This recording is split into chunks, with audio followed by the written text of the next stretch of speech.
Clerk will report. Motion to proceed to Count 68, H.R. 5371, an act making continuing appropriations and extensions for fiscal year 2026 and for other purposes.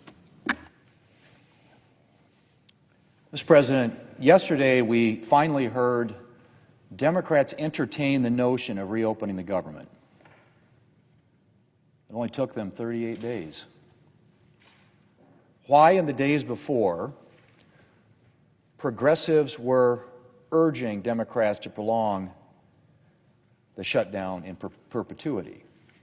One House Democrat said, and I quote, "There would be hell to pay if Senate Democrats don't let events play out," end quote. And so I'm glad to see Democrats, after 38 days, back down from the maximalist and frankly insane position they've held since September. The Democrat leader's proposal is a non-starter for the Republican majority. The Democrat leader wants to believe that this is a, quote, simple proposal, that it is some sort of compromise, but it is not. He's talking about throwing tens of billions more taxpayer dollars at a program that even Democrats admit has failed to lower health care costs. The American people are tired of Washington taking their hard-earned money and spending it on costly government programs that fail to follow through on their promises. Of course, that's what Democrats have been doing for years with Obamacare. They passed Obamacare 15 years ago without a single Republican vote. And in that time, Democrats' signature health care law has failed to do what Democrats promised. If you like your health insurance, you can keep it. Not true. If you like your doctor, you can keep him or her. Not true. Premium costs will go down. Not true. And actually, the opposite is true. They keep going up. Obamacare drove premium prices higher. So in 2021, in the Democrats' American Rescue Plan Act, a bill best known for setting off a years-long inflation crisis, Democrats created these Biden bonuses, further papering over the higher premium costs under Obamacare with bigger taxpayer subsidies. Again, they did that without a single Republican vote. And then in another partisan bill in 2022, they extended the subsidies to the end of this year. Democrats chose the expiration date. They created this cliff. And now they want to blame Republicans for their mess. Give me a break, Mr. President. Republicans are not about to further burden taxpayers by blindly extending a flawed program. The Democrats' proposal is just more of the same. Masking rising premiums and padding insurance companies' profits with more taxpayer dollars. The Democrat leader's proposal is a non-starter. There's still only one path out. It's a clean funding extension. The House has already passed a clean funding extension. The President supports one and would sign it into law immediately. We're only a handful of votes away from passing one right here in the Senate, Mr. President, a bill that has been sitting at the desk now for 38 days. We reopen, and then we can start talking about addressing the health care mess that Democrats created. Mr. President, I know that Democrats know this. Just yesterday, the Democrat whip came to the floor to say something that I've been waiting for a Democrat to say for a long time. He said that the first thing we need to do is reopen the government, then address the cost of health care and advance appropriations bills. I've been saying that for about 6 weeks now. And I think that's exactly what we need to do today. And so I hope the Democrat whip and others in his caucus will join the 3 Democrats who have been supporting a clean continuing resolution, the only bill that can actually end the shutdown. Mr. President, I'm glad to see that after 38 days, Democrats are finally warming up to the idea that their shutdown can't go on forever. And I urge my colleagues to support a clean continuing resolution so we can start a real discussion to address their health care mess get back to the regular appropriations process, and above all, finally provide relief to the American people. Mr. President, I yield the floor, and I suggest the absence of a quorum. Clerk will call the roll. Ms. Alsobrooks. Mr. President, Majority Whip. Mr. President, I ask unanimous consent that the quorum call be vitiated. Without objection. Mr. President, yesterday, Chuck Schumer, Minority Leader of the United States Senate, came to the floor with his most recent ransom note. Of course, it wasn't serious. It's dead on arrival.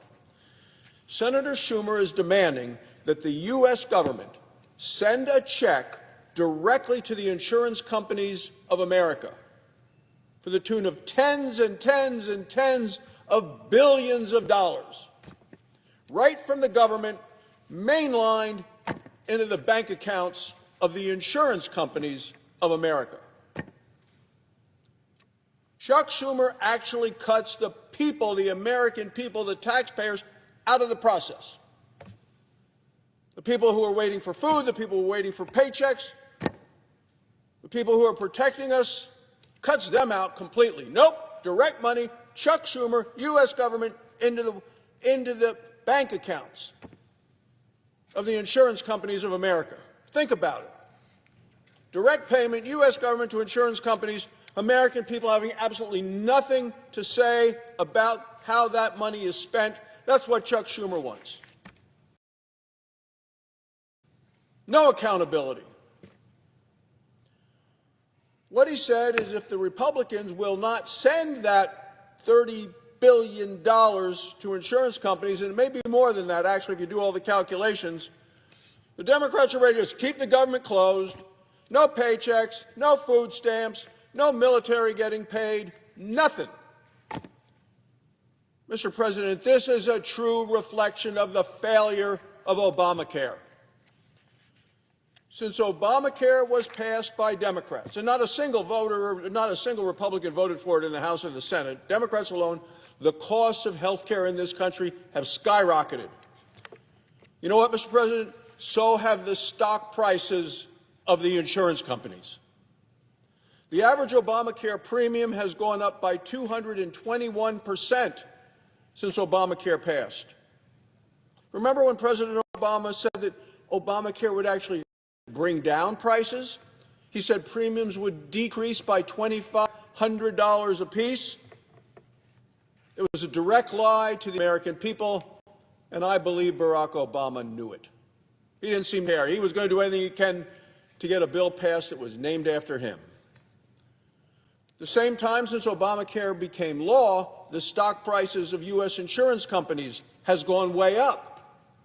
Some by 500%, some by 1,000%, because the money goes directly from the federal government into the insurance companies' pockets. And what the Senate Democrats and Chuck Schumer has held this country hostage now for well over a month, well over 5 weeks. What does he want to do? He wants to just send them more money for one more year. Let's just send them all the checks again for one more year. Republicans believe the taxpayer dollars should go directly to the people that are making their own decisions about health care for their families, not the insurance companies. Let the American people decide what works for them and their families. Remember the Democrats who broke health care in this country. They broke it the very day that they passed Obamacare. And you know, Mr. President, recently the liberal New York Times stated the obvious. This was a headline Sunday a week and a half ago. Obamacare is pricey. Right there, headline, top of the page, Obamacare is pricey. Mr. President, I'm a doctor. I practiced medicine for 24 years in my home state of Wyoming. Chief of Staff of the Wyoming Medical Center in Casper, President of the State Medical Society. I'll tell you exactly what Obamacare is. It's a failure, it's broken, it's unaffordable. The American people know that. Now, Chuck Schumer and the Democrats want to spend and send another 30 or more billions of dollars to the insurance companies for the whole next year. This is a disgrace. It's not just a mistake, a disgrace. You know, Mr. President, there are Democrats that realize that Obamacare is a failure, failed to lower the cost of care, because just this week, on this very floor, Senator Peter Vermont admitted, quote, that Democrats did fail to bring down the cost of health care. You better believe they failed. We've been saying that for years. It's good to be here on the floor of the Senate with another physician who knows all of the same things. I know he's going to speak about this as well, Mr. President, because my question is, why are Senator Welch's Democrat colleagues holding our entire country hostage to double down on a program that they know is continuing to fail? It has failed and it continues to fail, and they want to send more money. Why are Senator Welch's Democrat colleagues holding the entire country hostage to double down on a law that has failed the nation with regard to our health care? From the start, Democrats started to realize it because they needed to pay for the terrible cost overruns of Obamacare, and they did it with juicy, permanent subsidies.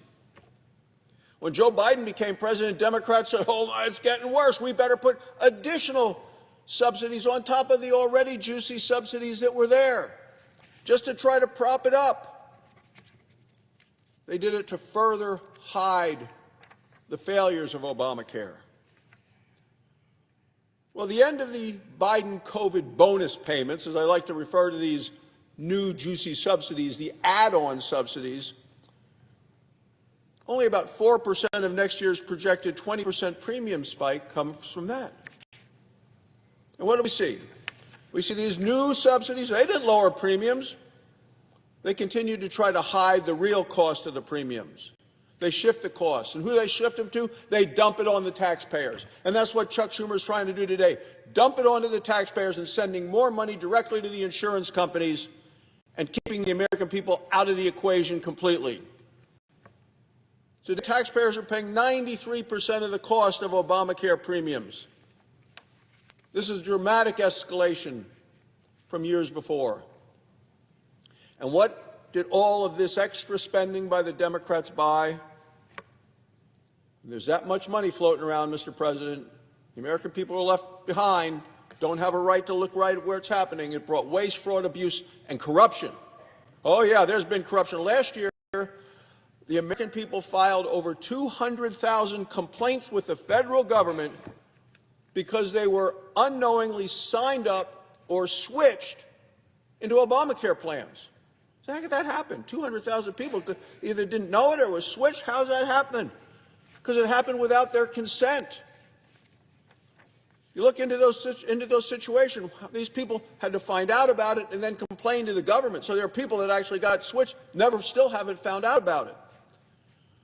Well, insurance agents and brokers get paid every time they enroll someone in Obamacare. They do. Get something for that. So we know that some are actually criminally manipulating the system. And that's where we believe those 200,000 complaints have come from. People who have been maneuvered and manipulated without their knowledge. But Senator Schumer continues to promote keeping the government closed until his buddies from the big insurance companies, whose stocks have soared now under Obamacare, get another $30 billion or more injected right into their bank accounts. That's what Chuck Schumer came to the floor yesterday and demanded. Government staying closed until you guys all send $30 billion directly to the insurance companies. We know what people across the country believe about insurance companies, Mr. President. Would the American people trust themselves to make these decisions or trust the insurance companies to protect them? Well, that's what Chuck Schumer wants to do, keep the American people out of it. And meanwhile, federal workers have missed paychecks for more than a month. Military families are worried about rent. Air traffic controllers are overworked. They're exhausted. Planes are being canceled. Flights are being canceled. People are concerned about Thanksgiving.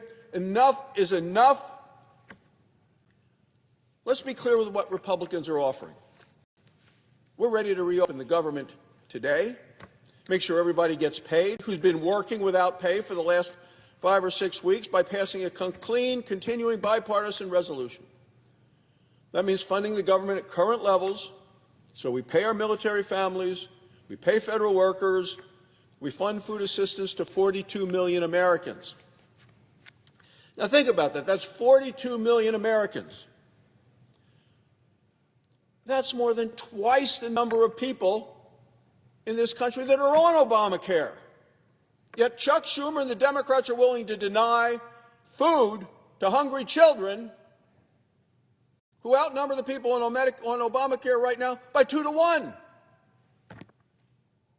That's what we're dealing with here. And not just once have they denied it, 14 times the Democrats have voted to not pay the working people and continue to pay, to continue to vote to keep the government closed. Mr. President, I know Republicans welcome a real debate about the many failures of Obamacare, because we believe Americans deserve quality, affordable health care, and they haven't gotten that with Obamacare. Reforms are needed that actually lower costs, that protect the taxpayers. The American people deserve a full debate about the unaffordability of Obamacare. Senator Schumer's offer does nothing to address the cost of health care, does nothing to lower premiums, does nothing to reassure the American people. All it does is make insurance companies richer and taxpayers poorer, and that is why it's dead on arrival. Republicans welcome the debate about having taxpayer money go directly to the American people versus this cozy relationship that Chuck Schumer wants to have with the insurance company, moving money directly to them. Mr. President, it is time to reopen the government. Thank you, Mr. President. I yield the floor. I'd ask unanimous consent to terminate the quorum call. Without objection. Thank you. So here we are on a Saturday, beautiful outside. Every day gets better for us. If you're trying to get through the airport today, probably not true. If you're working for the government not getting paid, not a good day for you, not a good day for us, not a good day for the country. This has been going on way too long. Too many people are being damaged for no good purpose. We're not going to be extorted, held hostage. You're not going to terrorize the country to make us do something that makes no sense. We'd like to work on health care, but we're not going to extend the debacle called Obamacare. So every day gets better for us. You need to ask yourself in America, is that true for you? I don't think so. Let me tell you who has a good day today. The healthcare insurance companies. In 2024, United Healthcare made $817 per day. So it's definitely a good day for them. Cigna, $677. Anthem, Elevance, whatever they are, 400. Centene, $447 million. CVS, $358. Humana, $322. And lowly, Molina, $112 million a day.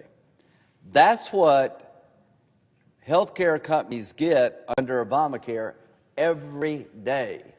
So when Senator Schumer says it gets better for us, I guarantee you every day we keep this system in place is a great day for the healthcare insurance companies who have been making out literally like bandits under Obamacare. In case this job doesn't work out for any of us, you want to go into the healthcare business? Big upgrade. United Health Group, CEO made $26.3 million, 23.3, Molina 21.9, Centene 20.6, Elevance Health Anthem 20.5, CVS 17.8, Humana lagging the field at 15.6. These people are doing very well. The problem is health insurance companies do great every day from Obamacare. All these healthcare CEOs are doing fantastic, but you, the consumer, not so much.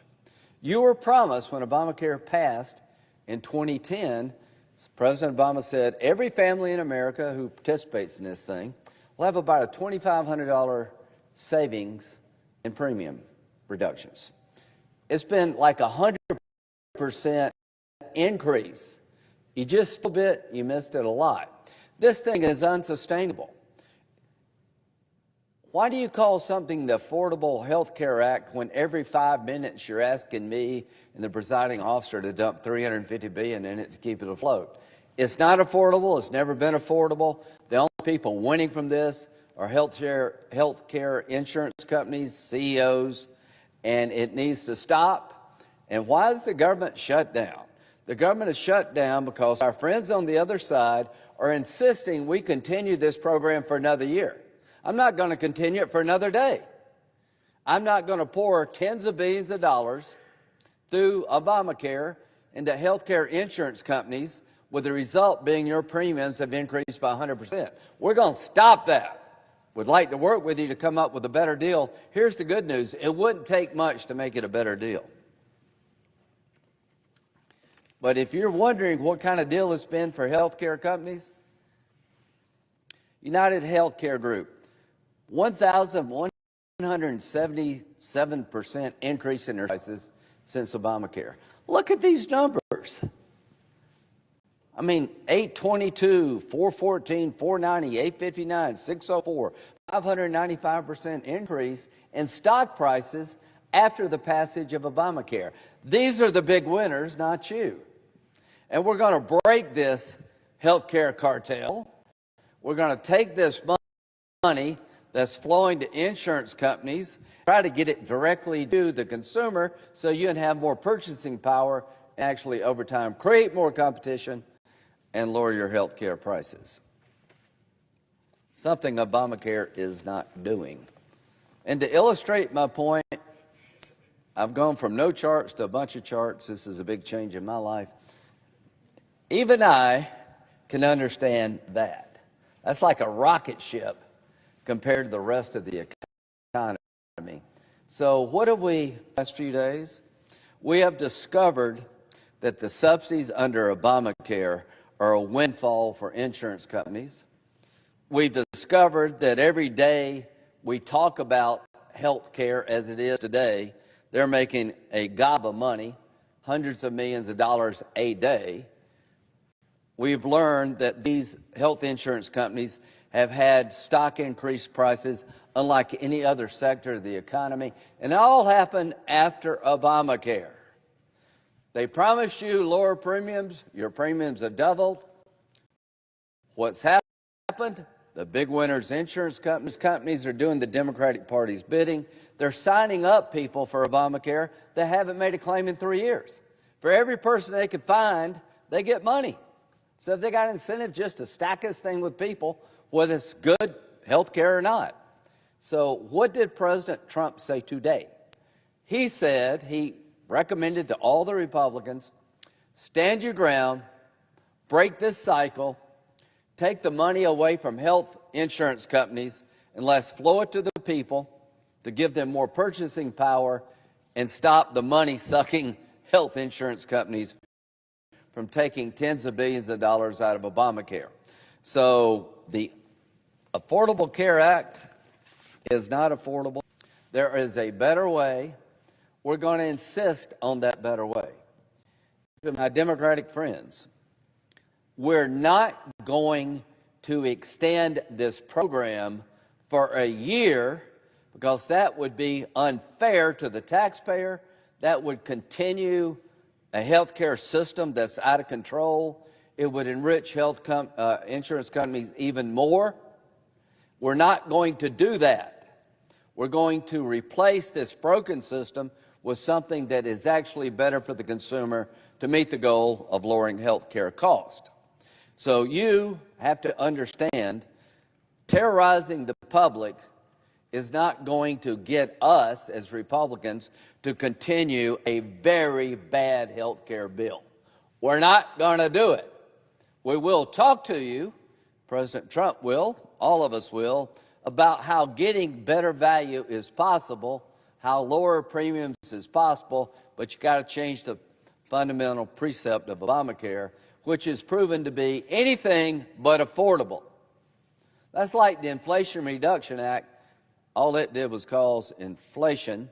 The Affordable Health Care Act has become unaffordable. Obamacare is growing faster than almost any other thing in health care because it's designed to enrich health care companies. The more people they sign up, the more money they get, and it's not about quality. It's about stacking as many people as you can under the umbrella of government-run health care, and apparently it doesn't matter if the government-run health care is working. It does matter to us. We would like to get a better return on investment. So I want to congratulate President Trump. He has gotten into the game today. He's given us a pathway forward. I'm going to heed his advice and counsel. I am not going to extend the unaffordable health care Obama health care program for another year, another day. There's a better. President Trump talked to me this morning. He'd like to sit down and see if we can come up with a better solution. I know we can, but we're not going to do it while the government shut down. This is day 37, 38, whatever day it is. Every day is hundreds of millions of dollars to these insurance companies. Every day we've shut the government down is families who work for the government have no money. We're hurting our national security. We're hurting morale. It's getting dangerous to fly. So stop it. End this madness. We tried to shut the government down to build a wall. We eventually built the wall because it's a good idea, but shutting the government down to build a wall wasn't a good idea. So I would urge you, my Democratic colleagues, keep working with us, open this government. Let's find a way to provide better health care that doesn't enrich insurance companies. Let's see if we can break this cycle of all the money going to insurance companies. They're getting filthy rich off this. See if we can take the money and actually give it to people to buy better health care, to lower cost and create competition. Mr. President, in case you're listening out there, I think you've come up with a good idea. Count me on board. To my colleagues on this side, this is a fight worth having. To my Democratic colleagues, let's open up the government and act like adults and see if we can get this problem in a better spot. We'll never do it with the government shut down. The only thing that's going to come from the government shutdown is misery, pain, and heartache. With that, I'll yield.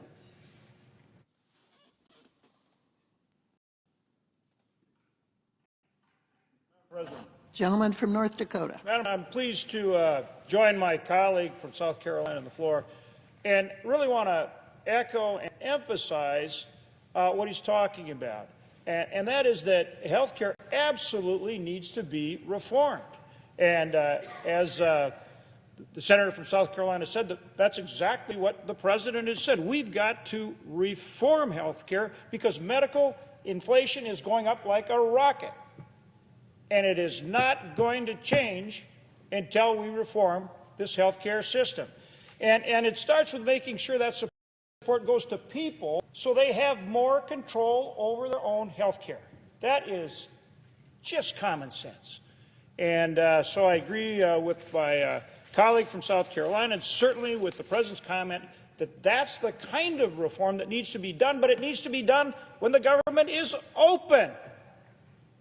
And again, we are calling on our colleagues to join us, to vote, to open up government. The American people are suffering.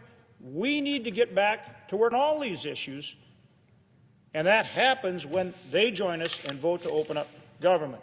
For more than a month, Democrats have refused to pass a simple, clean, nonpartisan continuing resolution, one that would simply keep government open and allow us to continue our work on all these things and on the appropriate process, regular order, moving the bills through the way we should. And gee, this is something that they did 13 times during the Biden administration. 13 times during the Biden administration.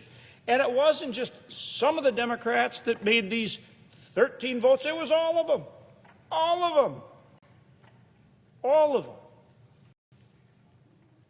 And now they continue to hold government hostage, and the American people pay the price.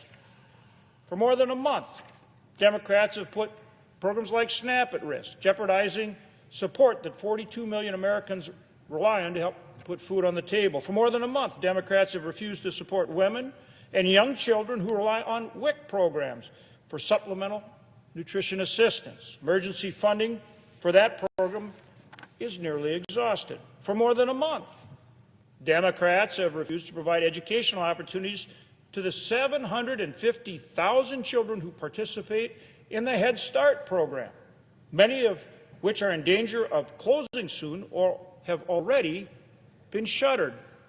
For more than a month, Democrats have refused to pay federal employees, including our military, our National Guard, air traffic controllers, and TSA agents, those who keep this nation safe. These individuals are maintaining critical services for our nation while facing major personal financial uncertainty. The Department of Transportation has been forced to order air service reductions across the country in order to protect the safety of the traveling public, as fed up and tired air traffic controllers continue to go without pay. The men and women of our armed forces are waiting in line at food banks and struggling to pay their rent. Madam President, the American people are suffering. This shutdown is not governing. Senate Democrats need to vote with us to reopen the government so we can continue our work on full-year appropriations. As I said just a minute ago, during President Biden's administration, Democrats passed the same kind of clean, short-term CR 13 times. Now they want to add extraneous policies just to keep the government funded. The Appropriations Committee has advanced 8 of the transportation bills with strong bipartisan majorities. We have passed 3 of those bills on the Senate floor with more than 80 votes, and we're ready to move on them today and to get back to regular order and the appropriations process, govern the right way, fund priorities, find savings to address the deficit where we can, and make sure we are doing our work on behalf of the American people. Madam President, it is long past time for Democrats to vote yes to reopen the government. It is time to resume governing on behalf of the American people. It's that simple. With that, I yield the floor. Democratic leader. Ask unanimous consent the quorum be dispensed with. Without objection. Well, Madam President, the base of the Republican shutdown grows even larger. This morning, tens of millions of Americans remain in limbo as this administration continues its crusade against SNAP. The Supreme Court has allowed the administration to withhold benefits as the case makes its way through the lower courts. For this administration to go all the way to the Supreme Court just to get out of having to pay SNAP benefits for hungry kids is pathological levels of vindictiveness. This crisis is in the administration's hands. It's all them, not anyone else. The minute the administration wanted to, it could find a fix for SNAP and ensure that people don't go hungry. But they're not choosing to act in what is really a nasty act of hostage-taking against the most vulnerable people in our society. Let me read what the Rhode Island judge earlier this week about this case. Quote, "People have gone without for too long. Not making payments to them for even another day is simply unacceptable." Now, the administration could have said, okay, we'll pay it, but that wasn't good enough for them. Of course not. This administration, again, is viciously cruel and will use anybody for a hostage. But the chaos doesn't end with SNAP benefits. 39 days into the crisis, the FAA has ordered a 10% cut of flights at the busiest airports, and Secretary Duffy warned it could soon reach 20%. As of this morning, over 1,000 flights have been canceled. Travelers are standing in line for hours just to get through security. Parents traveling to see their kids have had their plans turned upside down. People traveling for funerals, family reunions, business trips have all too often been met with chaos. But what's happening at America's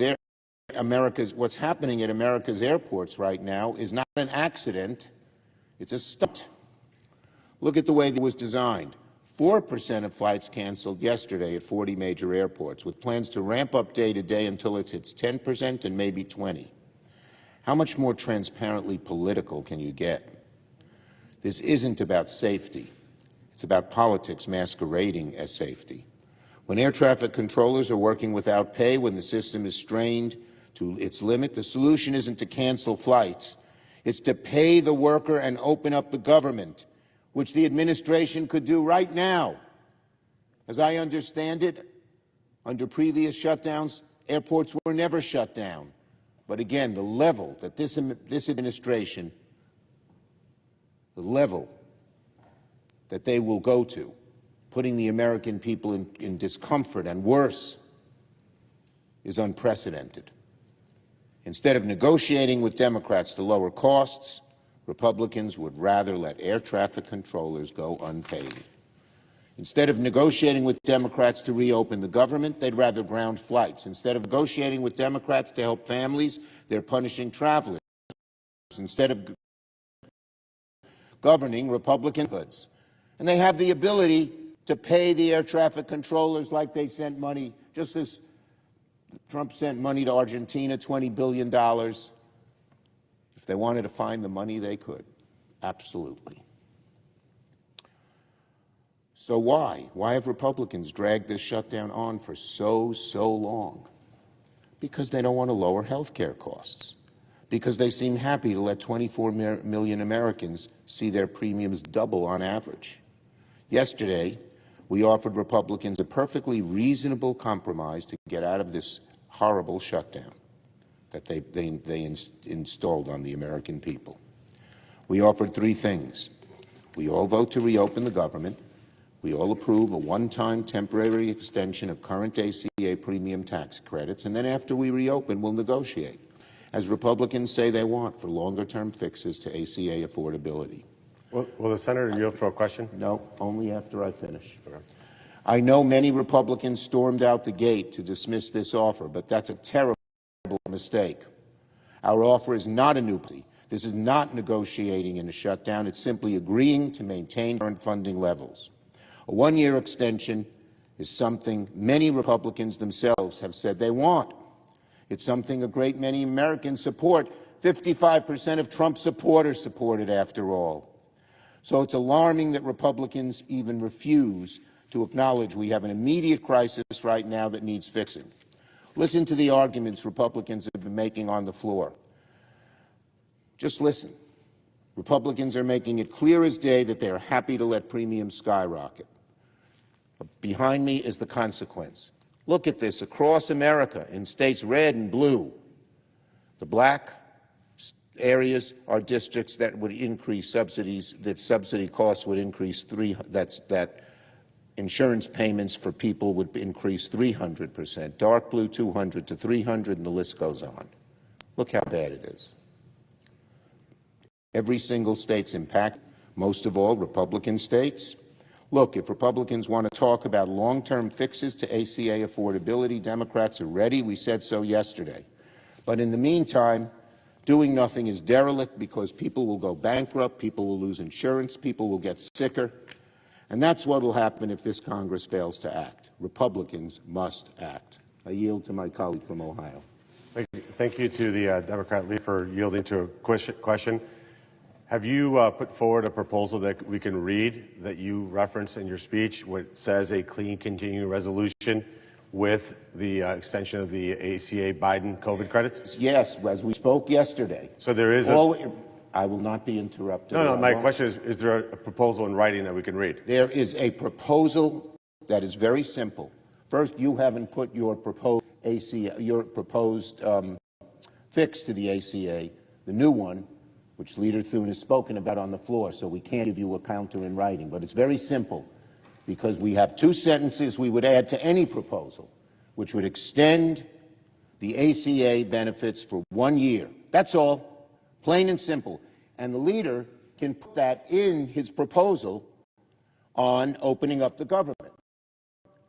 So it doesn't need a vote, it can't be blocked by anybody. It's the right thing to do.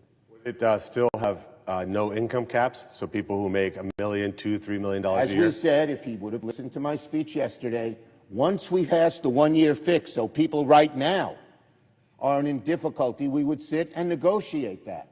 The leader has said he won't negotiate before. We're willing to negotiate once the credits are extended, plain and simple. And we made that in our proposal yesterday. So people making millions of dollars still receive these COVID-era subsidies? The line is the senator from Ohio ignores that 99% of people, you want to hurt people making $10,000, $50,000, $90,000 and hold this up? We can fix what the gentleman said in a negotiation, but don't have people who are every day being hurt by paying thousands of dollars more that they can't afford. I know that the senator from Ohio cares about the billionaire.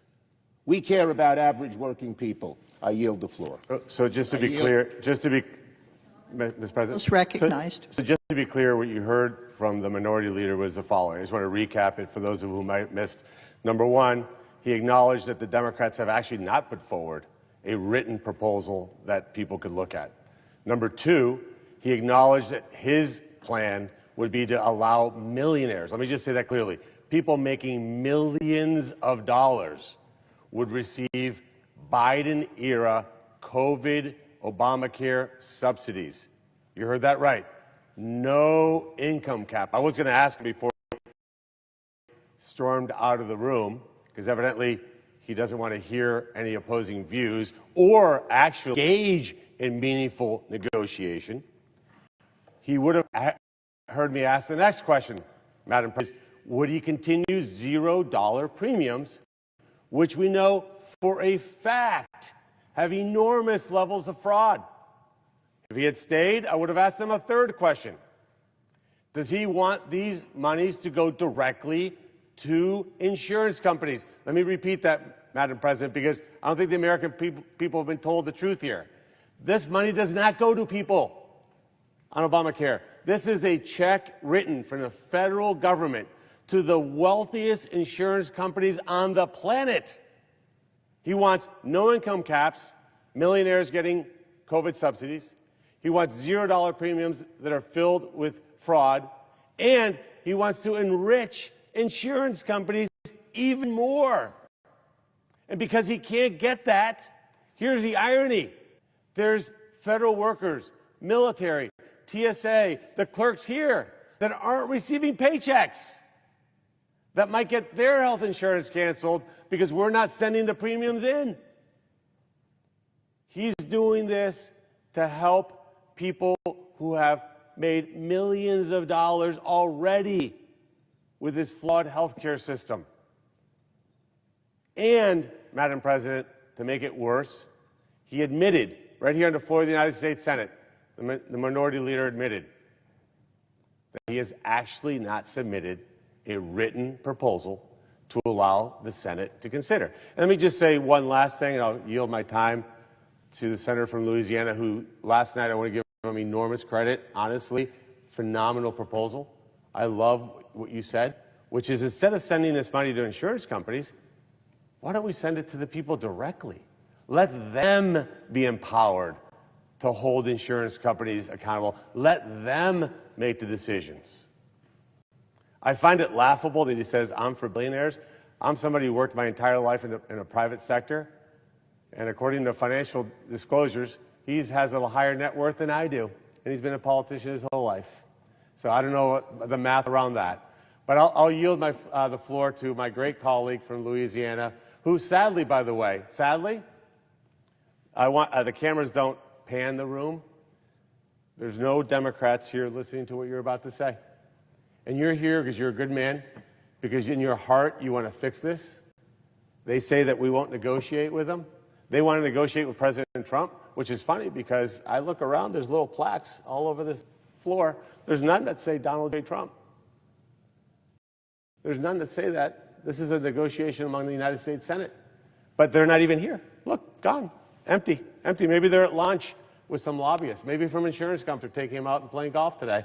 I would if I were an insurance company lobbyist. I'd be like, man, you guys are making me rich. Like filthy, filthy rich. And isn't it, and I'm going to end, I swear here. Isn't it ironic, Senator Cassidy, that we want to give the money directly to the American people, and they want to give it right into the pockets of the people who fund their campaigns, and maybe they even own those stocks. Things for people out there to listen to and think about. I'll yield the floor now. Thank you, Senator Moreno. And I think Senator Moreno... Gentleman from Louisiana. Thank you. I think Senator Moreno, and frankly, Senator Schumer, they are reflecting the frustration the American people have. I'm going to give a speech which is substantially the same as what I gave last night, and I'll give it again later today. It's like TV advertising. I need people to actually listen to what I am saying as opposed to immediately presuming they know what I'm going to say, and we end in the same dadgum situation we've been for 39 days. We need to open the government. So, if we need to talk about health care to open the government, let's talk about health care. Now, and again, I worked for 20 years in a public hospital for the uninsured and the poorly insured. I know the consequences of this inflation that we have been having when it comes to health insurance. I know the impact it's having upon people as to whether or not, my gosh, can I even afford to keep it? So Congress, Senate, let's find a solution. But to find a solution, we have to put down the way we've always thought. The way that, oh my gosh, we are going to oppose if the other side proposes it just because the other side proposes. We've got to actually move beyond the entrenched way of thinking and be creative. So, and may I point out an irony here? Senator Moreno talked about irony. Right now, the Republicans are trying to return to the original ACA model in which money went straight to the patient, but not to the insurance company. At some point, it wasn't funded, and so the first Trump administration allowed a workaround, and that workaround has led to these high premiums. Democrats are going to defend a workaround from the first Trump administration that was trying to make up for a portion of the Affordable Care Act that could not be implemented. They should be saying, let's go kind of back to the model of how the Affordable Care Act was supposed to be implemented. Instead, they're defending Trump 1 policies. I don't even know if they know that, but it's their, my gosh, I got to oppose just to oppose, that's going to defeat us getting out of this lockdown. So let's just talk about the enhanced premium tax credit. Again, a program that sends billions this coming year. $26 billion will go to insurers if all we do is a straight-out reauthorization. But that actually doesn't make health care less affordable. And in fact, even for health insurance, it can make the policy more expensive for many of those who are in the individual market. Now, let me make clear now. I am not. Are we ready for a thing? Let me just show this chart as to the impact this is having upon health insurers. This is major health insurance company stock performance after the passage of Obamacare, from March 2010 to November 2025. For United Health Group, they're up almost 1,200%. For Cigna, 800%. And you can go down the line. Now, I'm not bashing insurance companies. We need them. But do we really need to send $26 billion more this year when we can send it straight to the patient? By the way, and we're not talking about doing every part of the health insurance program, just that portion currently being funded by the enhanced premium tax credits. And so when Senator Moreno talks about these dollars going to insurance companies, we can see the impact of that upon their stock price. It's doing great. So let's maybe do something different. Let's, instead of worried about the pocketbook of the insurance company, let's worry about the pocketbook of our fellow American who's paying these higher costs. Now, instead of paying the insurance company to manage the care, My proposal is to have a pre-funded federal flexible spending account. Now, before I go into that detail, let's talk about the problems of the enhanced premium tax credits. And by the way, this is Bill Cassidy talking. This is not the chairman of the Health Committee. This is not the Trump administration. This is not the leader of the Senate. This is my proposal, and I don't attribute it to anybody, although I'll note that the president apparently is in support. And right now I'm speaking to leagues, and I'm speaking to Americans who might be watching. Now, under the problem is, in the enhanced premium tax credit, if your insurance premium goes up, Washington just pays more. There's absolutely no incentive for the insurers to hold down cost, because the more it costs, the more they get. Think about that. The higher the health care cost, the more the insurance company gets. Now, they're not evil, but I will say there's a clear motivation here. If you're a profit-making company and you can be insensitive to how much that cost is increasing, you're going to be insensitive. We need to have incentive to bring the cost down. We need to have a transparency as to what things actually cost, and we need to reward families who actually try and save. I liken this to, you got a broken bone, you put a bandage on it, it doesn't heal the fracture, it just hides the broken bone. Let's fix the broken bone. We actually need to help the patient, the family, be incentivized to shop for that lower cost and incentivize the companies to lower the cost. So the enhanced premium tax credit, it doesn't empower patients, it enriches insurance company, and I will note that since this Obamacare passed, insurance companies have done very well. But the patient's health care has become more expensive, and it's now out of many families. Now, I got a tweet last night from one of my Democratic colleagues. No, we got to defend status quo. I'm thinking, and this person is a vociferous critic of insurance companies. And I'm thinking, will you just listen? As opposed to just reject, listen. We don't want this $26 billion going to insurance companies where 20% of it is for administrative overhead and profit. We want it to go to the families where 100% is paid for health care. And not in some way which puts them at a disadvantage, but in a way which puts them at an advantage. And as opposed to discussing this over Twitter, let's actually meet face to face and see if you can be persuaded that this is a better way to go. So what can we do to break the model, to do something different? Can we, are we ready for the next one now? Now imagine a different, chart 2, please. Now imagine a different type of help, not an insurance subsidy, but a health account that you, our fellow Americans, control. Right now, where does the health care dollar go? In the enhanced premium tax credit, it goes to the insurance company. 20% is going to administrative overhead. That should read 80%. And 80% is going to pay for payments of care. So 20% for administrative overhead, you lose that. 80% to take care of payments.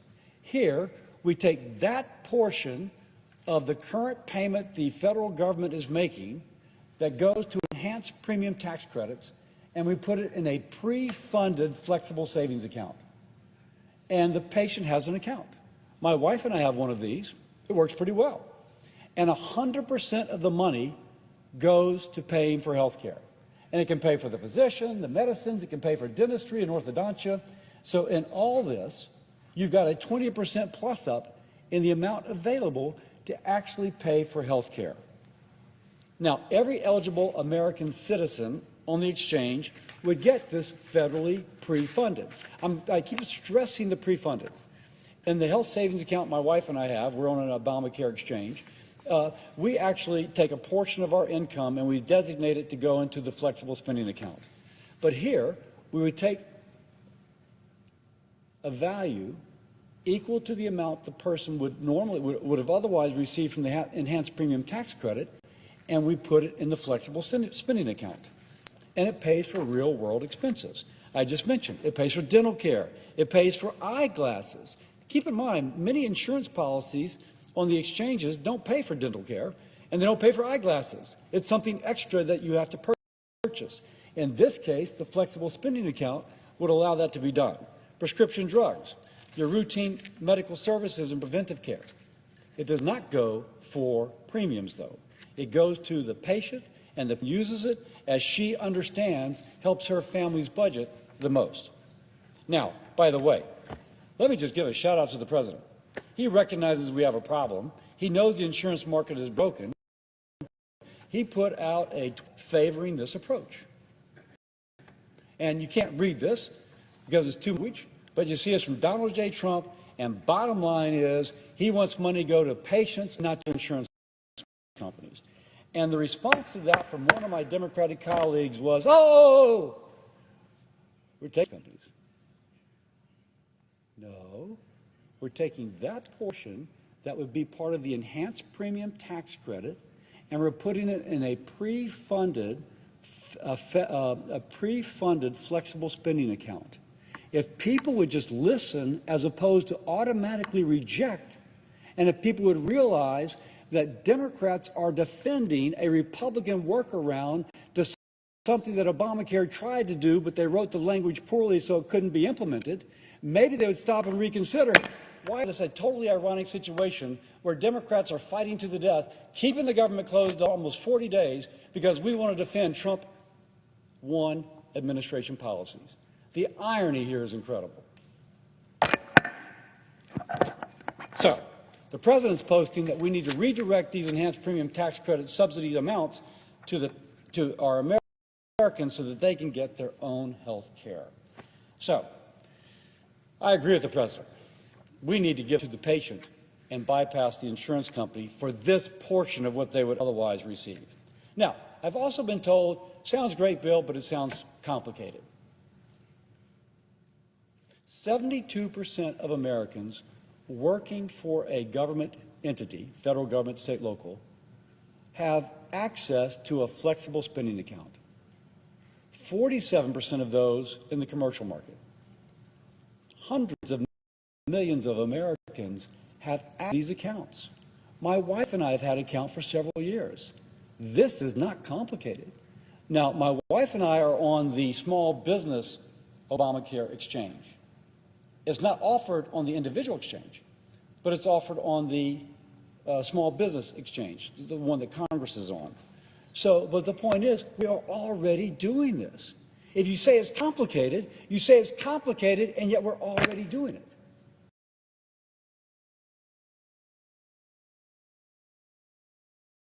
So I'm not quite sure where the complication comes. It's like saying it's complicated to play a football game, but we've been playing football games every Friday, Saturday, and Sunday. No, it's not complicated. We know the rules of the game. The players know who they are. They go out and they play, and we have a score. So, by the way, if there's going to be some bureaucratic obstacle to getting some rule change in order to make sure we can take it from one exchange to the other, even the people that hate President Donald J. Trump will admit that guy can get the bureaucracy to do things. If there's anybody in Washington, D.C. that can get something done when a bureaucrat says it can't be, it is Donald J. Trump. So you may not like the guy, but at this point, his strength is our strength, so let's use his strength to solve this problem if we can just get beyond an outright rejection, because the president might like it too. Now, and just one example. I'll hold that example just for the sake of time. So, let me make clear the differences between the enhanced premium tax credits and a federally funded, pre-funded flexible spending account. Again, this is only the portion benefiting the patient that currently goes to the enhanced premium tax credit, which will be $26 billion this coming year. Who gets the money? Enhanced premium tax credit? Insurance companies.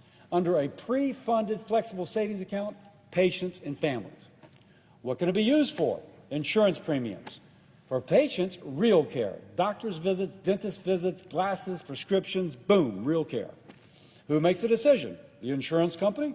No. In the pre-funded FSA, it is the patient making the decision.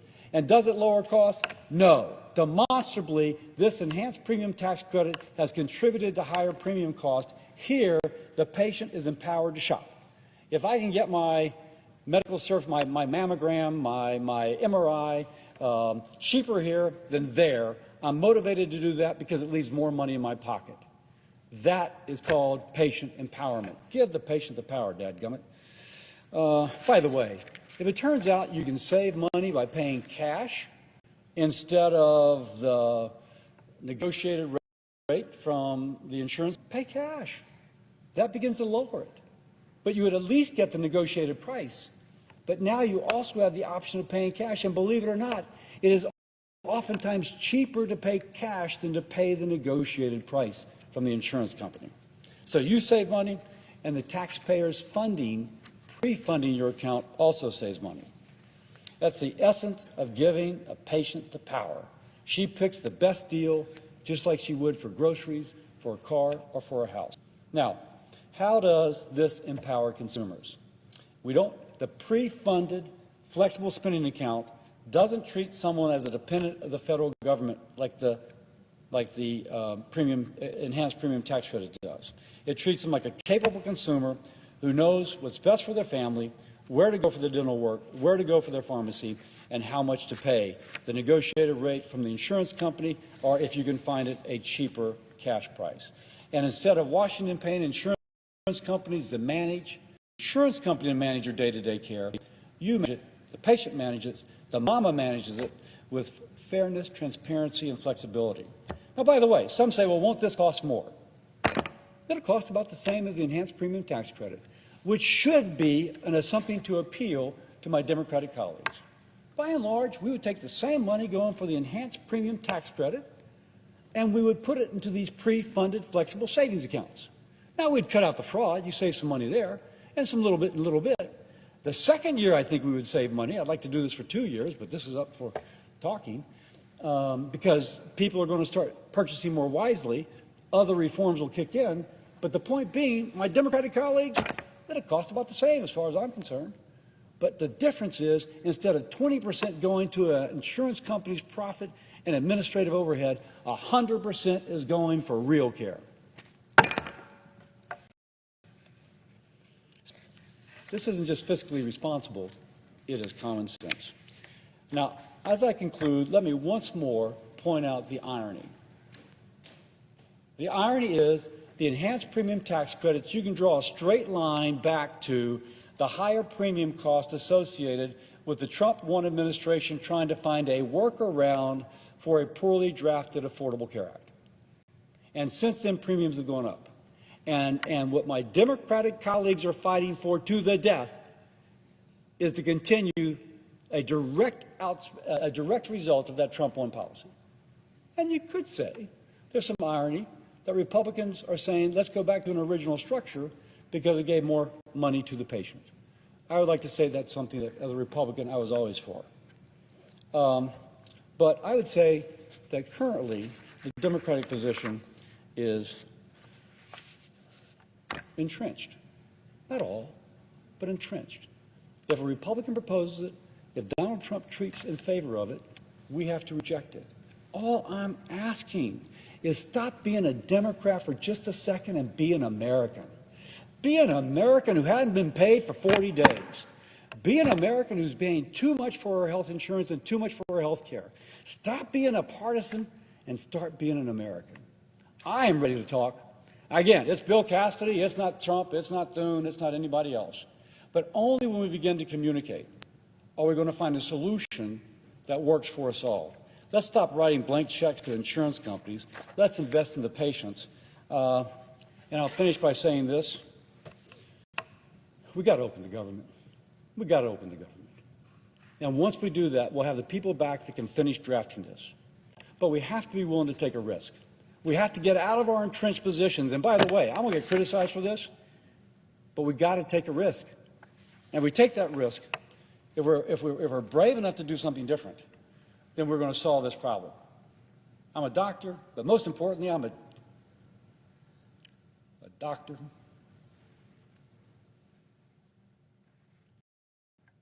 who's an American that wants our country to be served by a Congress which is more concerned about partisan bickering than about the people back home.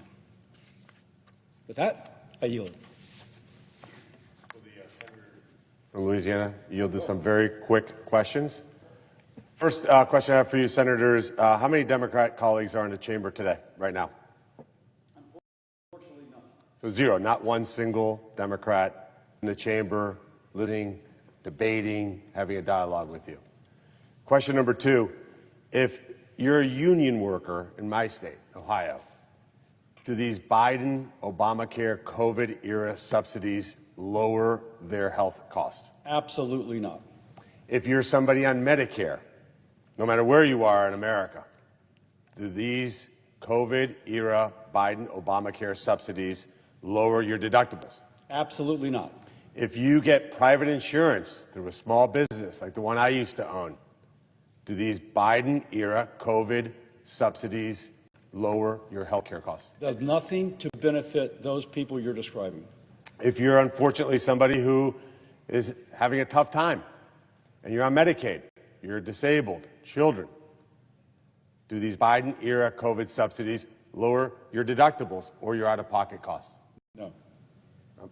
So none of the people I just mentioned. Not union workers, people on Medicare, not people on Medicaid, not people on private insurance, not unions that negotiated incredible rates. None of them will see lower health care costs. Am I accurate in that? That's right. Who stands to gain by the federal government writing a check for $26 billion to do what the Democrats want in order to open the people's government? Well, insurance companies most directly, and there will be lower But just to be clear, the money goes directly to the insurance company, correct? Correct. It doesn't go through the pocket of the consumer. So if for example, I want to go find a doctor that's going to offer treatment for less money because my deductible's too high, this doesn't help me because I'm not getting the money. It's going to go to the insurance company, correct? Correct. And Senator, you're so smart on this topic, and you're the chairman of the Health, Education, Labor, and Pensions Committee. Is that true? Correct. Who was the previous chairman? Bernie Sanders. Bernie Sanders. Okay. Bernie Sanders was chairman when, again, just to be clear, Last Congress. which would have been through 2024? Yeah, he's for 2 years. And the Biden-era Obamacare subsidies were extended in 22, is that correct? Correct, I think that's right. To expire in 25. To expire in 25. So who voted for the expiration date of 2025? Not Republicans, rather Democrats. So just to be clear, the Democrats voted to have these subsidies expire this year, correct? Correct. To your knowledge, was there a hearing last year in 2024 in which the Democrats got together and say, whoa, these Biden-era COVID Obamacare subsidies, we set them to expire in 25, we should extend them? Was there a single hearing in your committee about that topic? There was not. So, wait, I'm confused. They set the expiration date at 25, and then they didn't have one hearing to say, my God, now how about in December of 24? They knew they lost the election. Did they have an emergency meeting in December of 2024 and said, these Biden-era COVID Obamacare subsidies are going to expire. We don't know the Republicans are going to extend them. We need to do that. Did they add it to the continuing resolution that funded the government in December then, when they had total control of this chamber? Did they do it then? They did not. So this is a political stunt, and the American people need to see it for what it is. My career, I negotiated my whole life. Negotiation is about leverage. Would you agree? Yep. What leverage are the Democrats using in this negotiation? Unfortunately, shutting down the government. What does that mean, shutting down the government? Who's the leverage? Is it air traffic controllers that aren't getting paid? The Capitol Police that aren't getting paid? Yesterday, we tried to fund federal workers who are forced to work. Is that true? Correct. Democrats voted that down. Is that correct? Correct. Would you have a hard time walking into this building, Senator, and seeing those Capitol Police officers out there and your staff and knowing that you voted not to pay them? I cannot imagine feeling good about that. Knowing that you walked by TSA to go to your lobbyist retreat in Napa Valley, and you know that you are responsible for them not getting paid, that they're your leverage, SNAP recipients, Head Start recipients, they're using the American people's suffering as political leverage. That's how far gone the Democrat Party is.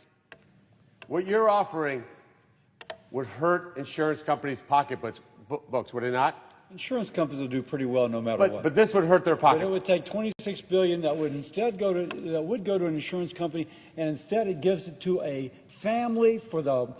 I always use the feminine. Women make all the decisions in healthcare. It would give her the ability to make a best decision for real care for her family, finding the best value for her dollar. 100% of it would go to her, to all of those, and they would make a better decision. Two final questions, and I will yield the floor. Our great senator from West Virginia needs to speak. $26 billion. $26 billion, a number that most Americans can't even conceive. The government is staying closed because Democrats want to give $26 billion more to insurance companies, and you're proposing to give that to the American people instead. Is that accurate? Absolutely. Last question. The COVID Biden-era subsidies expire in 2025 by Democrats. Did you know that when they had power, they set the EV, electric vehicle subsidies, to expire in 2032? Wait. So just to understand, the EV subsidies did not expire until 2032, but this subsidy for people's health insurance expired this year. Correct, and they were $7,500. You could lease a Rolls-Royce, a Mercedes, a Lamborghini, and if you did that, the government would give you $7,500, Madam President. I want the American people to think about that when they understand how far gone the Democrat Party has gone. Thank you for your presentation. Yield. Madam President. Senator from West Virginia. Madam President, while we're getting set up here, I want to thank my fellow senator from Louisiana who just spoke about an issue of health savings accounts, flexible spending accounts. You know what always gets me about the pushback on something like this? When people are going to be able to make their own decisions and have the money go to them rather than an insurance company, for some reason the other side always underestimates the real intellect and the real thoughtful decision-making that go on in families every single day, no matter what your socioeconomic, how much money you make. They always underestimate the voter, and they're underestimating the ability of a family to make a decision about their own health care when they do that. So I congratulate him for his thoughtfulness, as always, and really common sense and really simplicity of what he's really saying. So if anybody's been outside today, and I know many of you are here working, unfortunately, it is an absolutely gorgeous day. Great day for football. Beautiful sun, not too hot, not too cold, gorgeous day. But for a lot of people, it's not a good day. A lot of people around this country are wondering when they're going to get to go back to work, when they're going to get paid, how they're going to feed their families, is their trip going to be canceled? All of this has been put on to the American people, and here we are again, day 39 of the Schumer shutdown. And what is there to show for it? Well, nothing, except a lot of pain on a beautiful day. The chart here, I'm going to put up here myself, is something that I think really hasn't been talked about enough. But it's really something we need to focus on because it shows the fairness of what's going on today. 13 times during the Biden-era presidency, we passed this exact same bill, extending government. Some of this, the VV, is by voice votes. I voted for every single one of these, and so did many of my colleagues. 13 times. And so I think you have to look at the contrast of we've well exceeded this 14 times and probably will again, where we're getting total obstruction from the other side. So families are anxious about their paychecks. Federal workers are not sure when they're going to go back.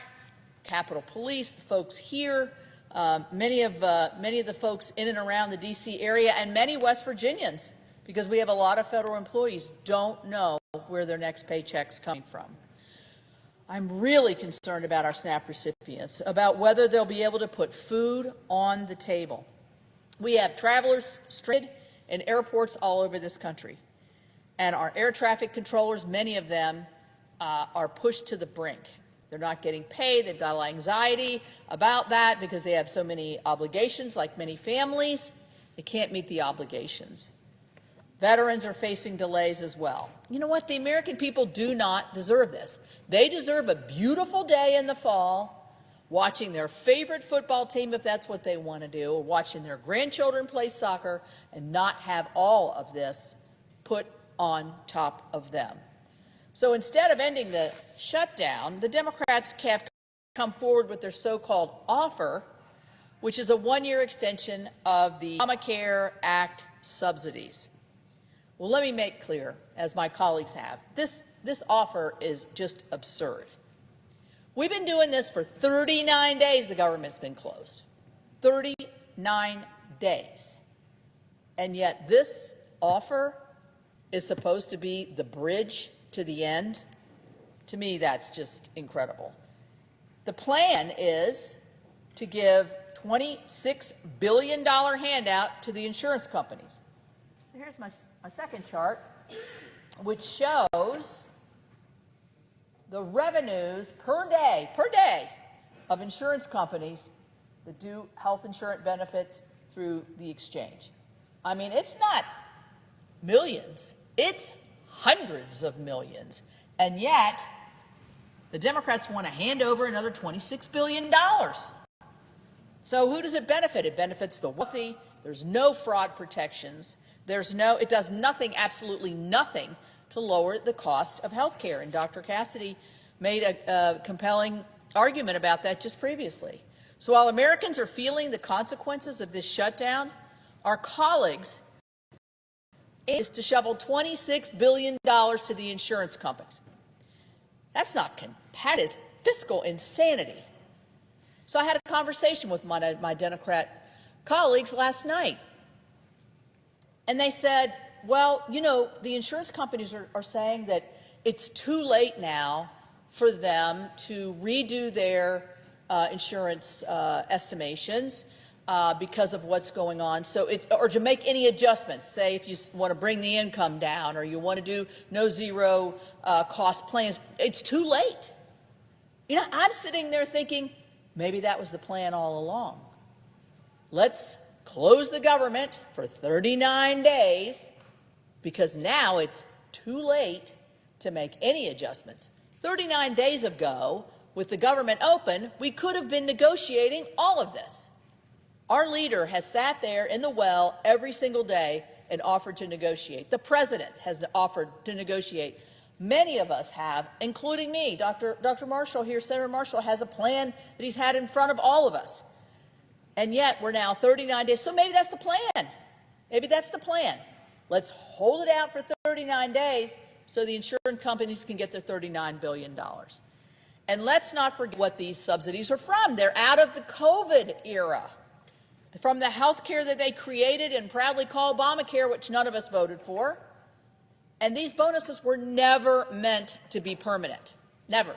Or they could have attempted to make them permanent themselves. So they set them to expire this year, and the irony that they want to have them expire next year, right before an election, is not lost, I don't believe, on any of us. So instead of doing their job and simply reopening the government, this is not a hard exercise here. This is open the government. They want to make these temporary giveaways permanent. They want to double down on the failures of Obamacare. We're not even talking about the cost of health care, hardly. That whole argument is getting lost on this. A system that they have admitted on this floor, has not been working, and it has irrational demands. So these so-called premium subsidies, they don't lower the cost of health care. They simply shift the cost onto the taxpayer. And under the proposal, wealthy families, people making hundreds of thousands of dollars, would now qualify for taxpayer-funded health care. How many times have I sat on this floor and heard the argument from the other side that all we care about are millionaires and billionaires and eliminating taxes for them, when they themselves are putting $26 billion into the hands of very wealthy companies, but also individuals are able to take advantage of these. So how is that fair to a coal miner in Logan County, or a nurse in Mon County, or a teacher in Wheeling? It just plain is not. These West Virginians work hard every day. They pay their taxes. They expect government to live within its means. Well, not to say they expect government to be open. Isn't that kind of a given here? Government to be open and not hand out big bonuses to big insurers or the wealthy. So meanwhile, because of this shutdown, real people are paying the price. My state of West Virginia, not just thousands of families and people, hundreds of thousands of people are losing their SNAP, have lost their SNAP benefit, which they rely on every month. So when I think about that, what do I think about? I think about the young mother who's maybe a single mother with 2 kids, who's working hard every day but can't get insurance through their employer. They're working hard every day. She's got to be frantic, so concerned about how is she going to care for her kids. That is just an excruciating thought for any mother to have. Our seniors have the same thoughts, but these benefits are a risk because the Democrats won't do something simple like open the government. Our federal employees, our park rangers, our mine safety, my mine safeties, I've got a lot of coal mines. Mine safety inspectors are very thin right now, not doing a lot of their work. People who keep communities safe, they are forced to wait, to wonder, and to worry. And it is a worry. Family, we're getting ready, we're leading up to Thanksgiving. People make plans in advance. Buy their ticket the day before they fly. Make plans in advance. We, in our family, kids are married, so one year we get Thanksgiving and one year we get Christmas. So we're making a plan a year in advance to when we're all going to get together and be able to share fun times with our families. But now we got long lines, we got canceled flights, and growing frustration. All this chaos and uncertainty is so avoidable. 39 days is shameful. Senate Republicans have made clear we are ready to negotiate. I mentioned that. The leader, many of us here, including myself, the president himself, we're ready to debate. We're ready to get into this. We're not going to negotiate. That is such a reasonable proposition. And they will not take yes for an answer. I thought the irony that the Democrat leader used Senator Thune's words. Senator Thune, every time he talks, he says, take yes for an answer. And he tried to turn it on it, and I'm turning it back to him. You guys take yes for an answer and see where we are.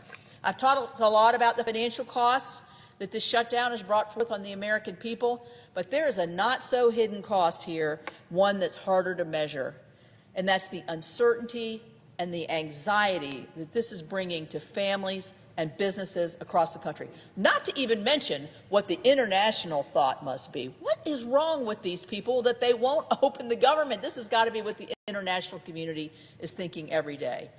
So the worry about where your next paycheck will come, when you'll be able to go back to work, when things get back to normal, when I can sit in the stands at my home ball game and actually not have all these burdens on my mind. These costs can't quite be measured, but they are very, very real.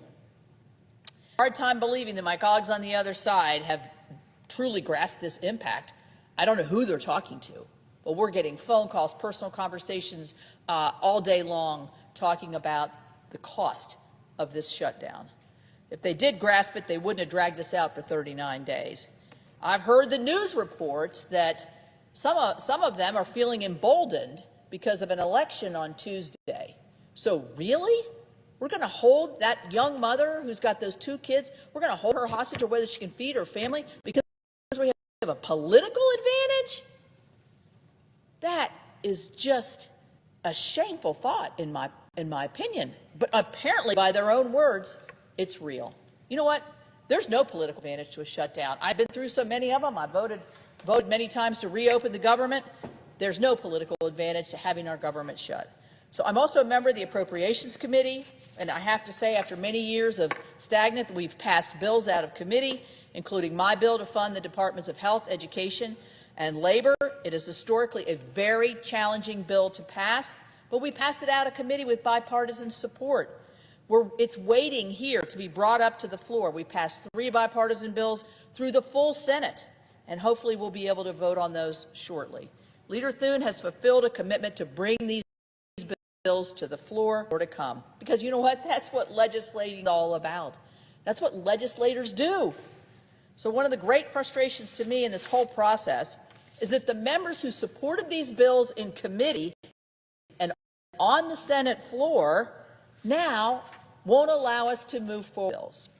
So today I urge my Democrat colleagues, stop with the gimmicks, stop with the political advantage in the political theater, stop holding the government and the American people hostage to a partisan wish list.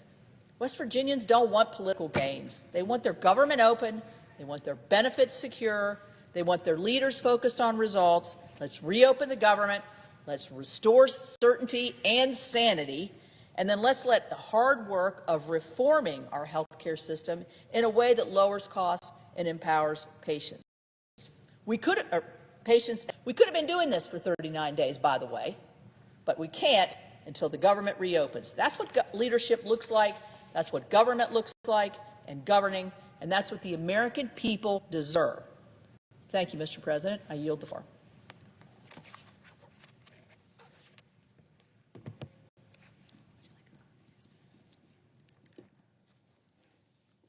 Mr. President.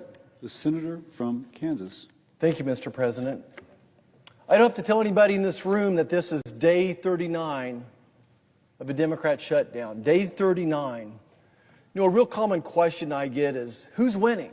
Are the Republicans winning? Are the Democrats winning? President, I would tell you no one wins when there's a government shutdown, and especially when it goes on this long, and it's certainly not the American people.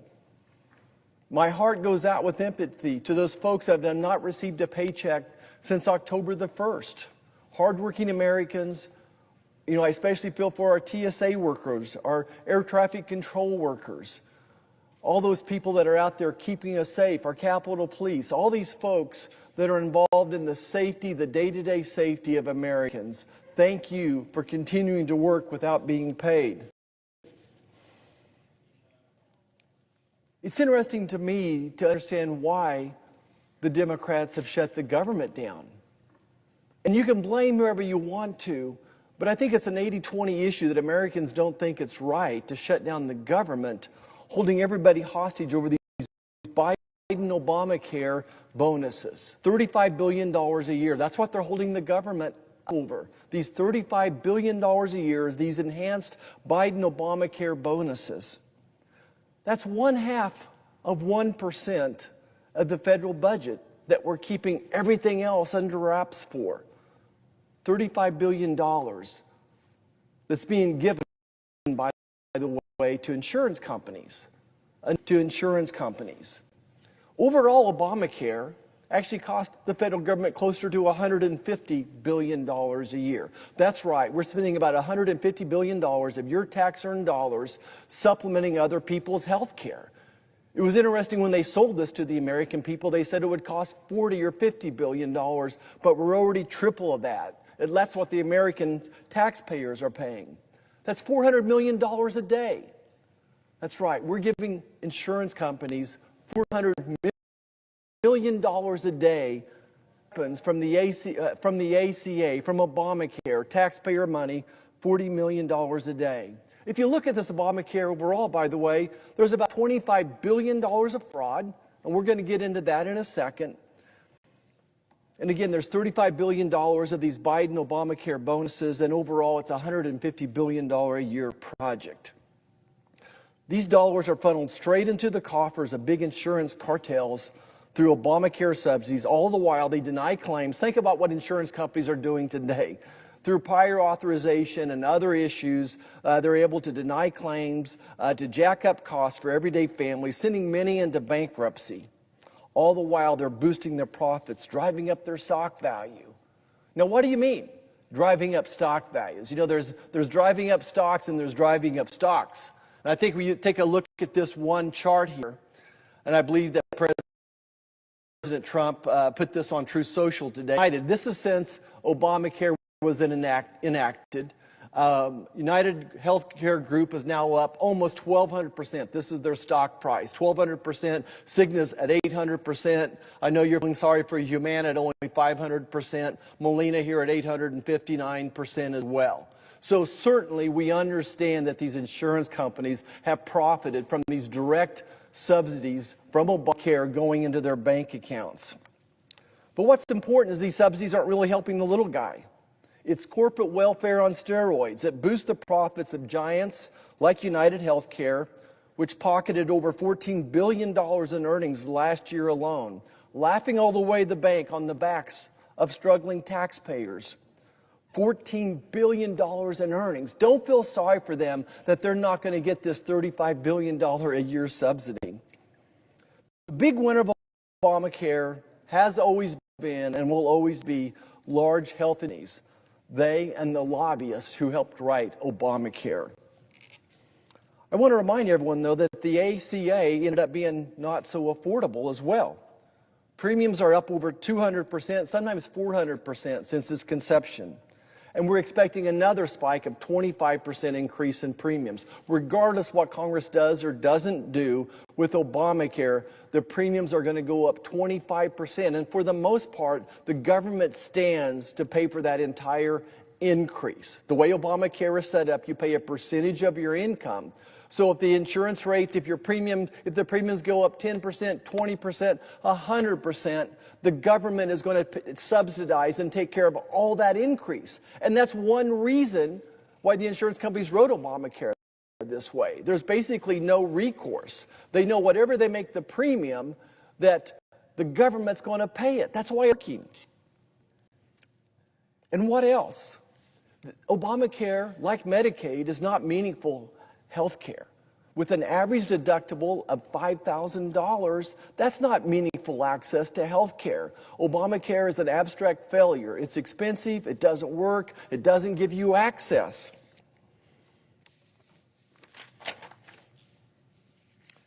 I think everything I've said so far is undeniable, it's unarguable, it's factual. But I want to turn now is to think about goals. Goals that Republicans, Democrats, Americans would have when it comes to health care. Republicans want every American to have meaningful, affordable access to health care. And a $5,000 deductible for people at 200 or 300% of poverty level, frankly, does not give you meaningful access to health care. I want to turn to talk about fraud just a little. Get this. 35 to 40% of Obamacare recipients that are enrolled in Obamacare never file a claim. Let me say that again. There's 24 million people on Obamacare. 35, 40% of those people never file a claim. These are ghost people. They don't even know they're on Obamacare. They've been falsely enrolled in Obamacare. Now, some people would say, "Oh, but there's always some people that don't file a claim." It's usually more like 10%. More like 10% of people in a pool of insurance products are not filing the claim. In this case, it's 35 to 40%. And overall, I think we could say that this group of people in Obamacare is a high-risk group. Big cities like Chicago have pushed people that took early retirement, have pushed them onto Obamacare. These are people that have been pushed off other plans and they went towards Obamacare. And trust me, I want to address that. That's why we need a high-risk pool that would address those types of folks as well. But the point here is that some 10 million people on Obamacare are not using it, but the federal government is getting the entire premium paid. The insurance companies are getting the entire premium paid by the federal government. So 10 million people, a premium every month. It's like a slot machine going to big insurance companies. So what's the solution? Instead of giving money to insurance companies, let's give it to the American people. Let me say that again. Instead of giving money to the insurance companies, let's give it to hard-working Americans. What a novel idea. Let's turn patients into consumers once again by funding some type of a HSA or a flexible spending account. Call it what you want to. But instead of giving the insurance companies dollars, these premium dollars, Let's give that money to hardworking Americans.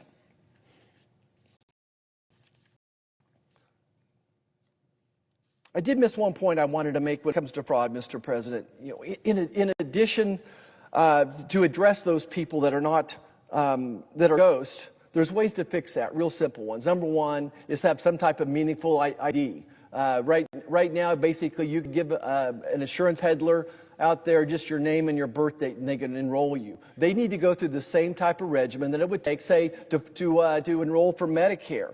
There's biometrics that we can use as well. But in addition to that, all we would have to do is have a monthly payment. And I understand, it doesn't have to be a lot. You're at 150% of poverty level, you don't have a lot of money. But if there's a there's a $20 payment coming out of your Apple Pay card once a month, you would see that every month. And if you didn't know you were enrolled in something, it would force you to call this company and say, hey, I didn't sign up for this. And we need the highest enforcement levels when people are frauding the federal government as well. So let me return now to our flexible spending accounts, our HSAs. Right now, there's about $12 billion every year we're spending on cost share reductions. CSRs, as they're called up here. So we're spending about $12 billion a year on these cost sharing reductions. In addition to that, there's another $35 billion we've been spending on these Obamacare enhanced bonuses, if you will. So our belief is we took both those fundings, the $12 billion, and put it into on an HSA card, no different than we do with food stamps or all the other federal programs, and use that money then for your out-of-pocket expenses. Couldn't use it on premiums. That would not make any sense. You would use it for your out-of-pockets, your deductibles, your co-pays. And that would allow you to purchase, to start driving insurance premiums down by picking a product that you know that you have some money in your own bank account, so to speak, to take care of those out-of-pocket expenses. So eventually, as this group of people become consumers again, and they become a better consumer out there, comparing the price of one hospital to another, or a surgery center to a hospital or a doctor's office versus another's doctor's offices themselves, they're going to drive the cost of health care down.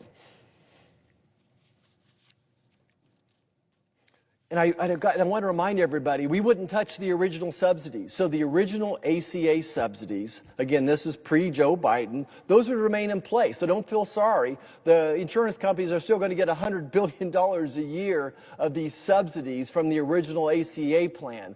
We're just taking these new enhanced subsidies, these Biden bonus money and the CSR money, and putting those into some type of a HSA. There's lots of things we could do as well, Mr. President, to help drive the true cost of health care down. We've talked a lot about a price tags bill, letting patients become consumers and letting them shop, so forcing hospitals and surgery centers and imaging centers and all other health care providers to provide a price tag along with some type of quality outcomes as well. We need to expand options. I hope that we could let people choose association healthcare plans or ministry plans as well. There's many, many things we could do to impact the cost of prescription drugs for this group of people as well.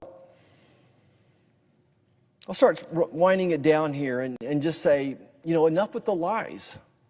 The so-called affordable care, the big insurance company cartels have formed a monopoly that control premiums, with the federal government acting as their personal ATM, dishing out billions in enhanced subsidies that only inflate their executive bonuses and shareholder dividends while leaving millions without meaningful access to health care. We demand an end to this rigged system where insurance BMS rake in tens of billions of dollars in revenue, yet rely on some $150 billion in yearly government handouts under the ACA, turning public health into a private profit machine at our expense.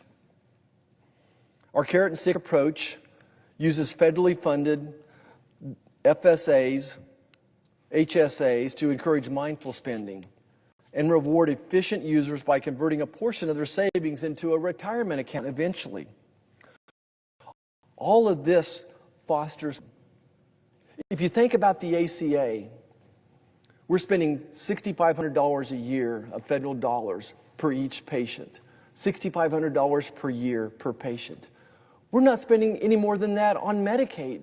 And then the states are putting their money on top. We might as well move these patients into Medicaid as continuing to subsidize these insurance companies. It makes no sense to anybody up here, but yet we can money after bad money. In this case, we're keeping the federal government closed because of this insane. And maybe it's just pride. Maybe it's just pride of my friends across the aisle that they won't admit that the ACA, the Unaffordable Care Act, Obamacare, was a failure. It destroys competition, destroys consumerism. Overregulation always leads to consolidation of industry. We've seen it with insurance companies, with hospitals. We're seeing it now with doctors' practices even. It's going to be hard to fix this overnight. This has been the law of the land for 15 years.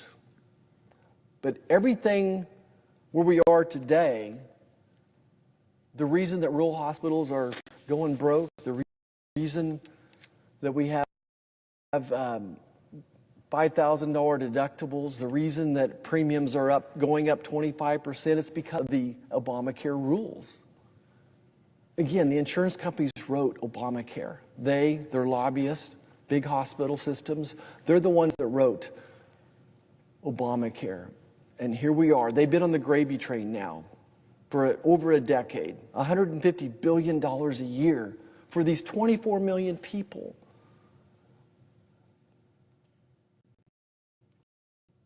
Mr. President, I want to open the government.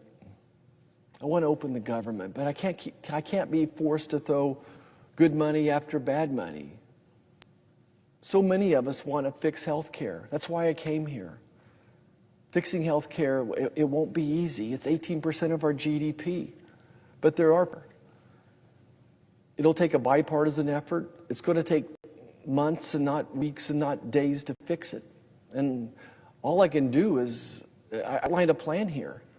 If my friends across the aisle would embrace just two simple concepts of dealing with fraud, and instead of giving money to big insurance companies, that we give it to hardworking Americans. I think that's the framing two pieces of a very good health care package, a very good bipartisan health care package. So I'm asking you to come across the aisle, to shake our hands, say, yes, let's get to work on that. But in the meanwhile, we need to get government opened. Thank you, Mr. President. I yield the floor. Mr. President. The senator from Nebraska. Thank you, Mr. President.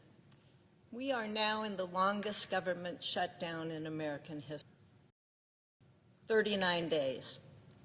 And all across our country, Americans are paying the price. More than 600,000 federal workers have been furloughed. Air traffic controllers, federal law enforcement officers, Border Patrol and TSA agents, United States attorneys, Capitol Police, and staff here in this chamber. They show up every day to work, and they're not getting paid. Federal courts are running limited options. SNAP benefits are only partially being issued. Head Start grants, they're on hold. Small business loans are frozen. Aircraft inspections are delayed. Veterans transition assistance is disrupted. National Guard trainings are postponed. Every one of these examples represents real people, hardworking Americans, who are being harmed by this shutdown. 37% of Americans cannot cover a $400 emergency using cash, savings, or a credit card that they can pay off quickly. They need to borrow from their friends or their family. They need to take out a loan, or they need to sell something. And 12% of those folks, they couldn't even pay it all without borrowing or selling. That wouldn't even help them. Mr. President, I want to share a few voices from my constituents in Nebraska. In Okalala, a young farmer who's trying to make ends meet wrote to my office. Even though the FSA offices are kind of open, he is still unable to make advances on his annual operating loans. This is a critical time when land rents are due, along with bills for fuel, seed, fertilizer, and equipment. These funds, they were approved months ago. We need to reopen government so our farmers can access that vital assistance. A fire inspector at Offutt Air Force Base who puts his life on the line to keep our troops and nation safe wrote into my office after he missed a paycheck. This is a matter of fairness, respect, responsibility. Government employees are not bargaining chips. Democrats want to use people like him as leverage. This is not okay. These are not abstract numbers. These are people's lives. A military spouse in Bellevue picked up a prescription at Offutt Air Force Base and was told that she could only receive a 30-day supply because of the government shutdown. She was told to call back in a month and hope they can fill it. A small business owner in Lincoln wrote in that their sales had dropped 47%. Their government customers cannot buy the equipment they need to destroy classified data. That creates a risk to our national security. So this business, they've been forced to reduce staff, and they said they cannot sustain any further delays. Our Main Street businesses aren't asking for special treatment. They're asking for stability.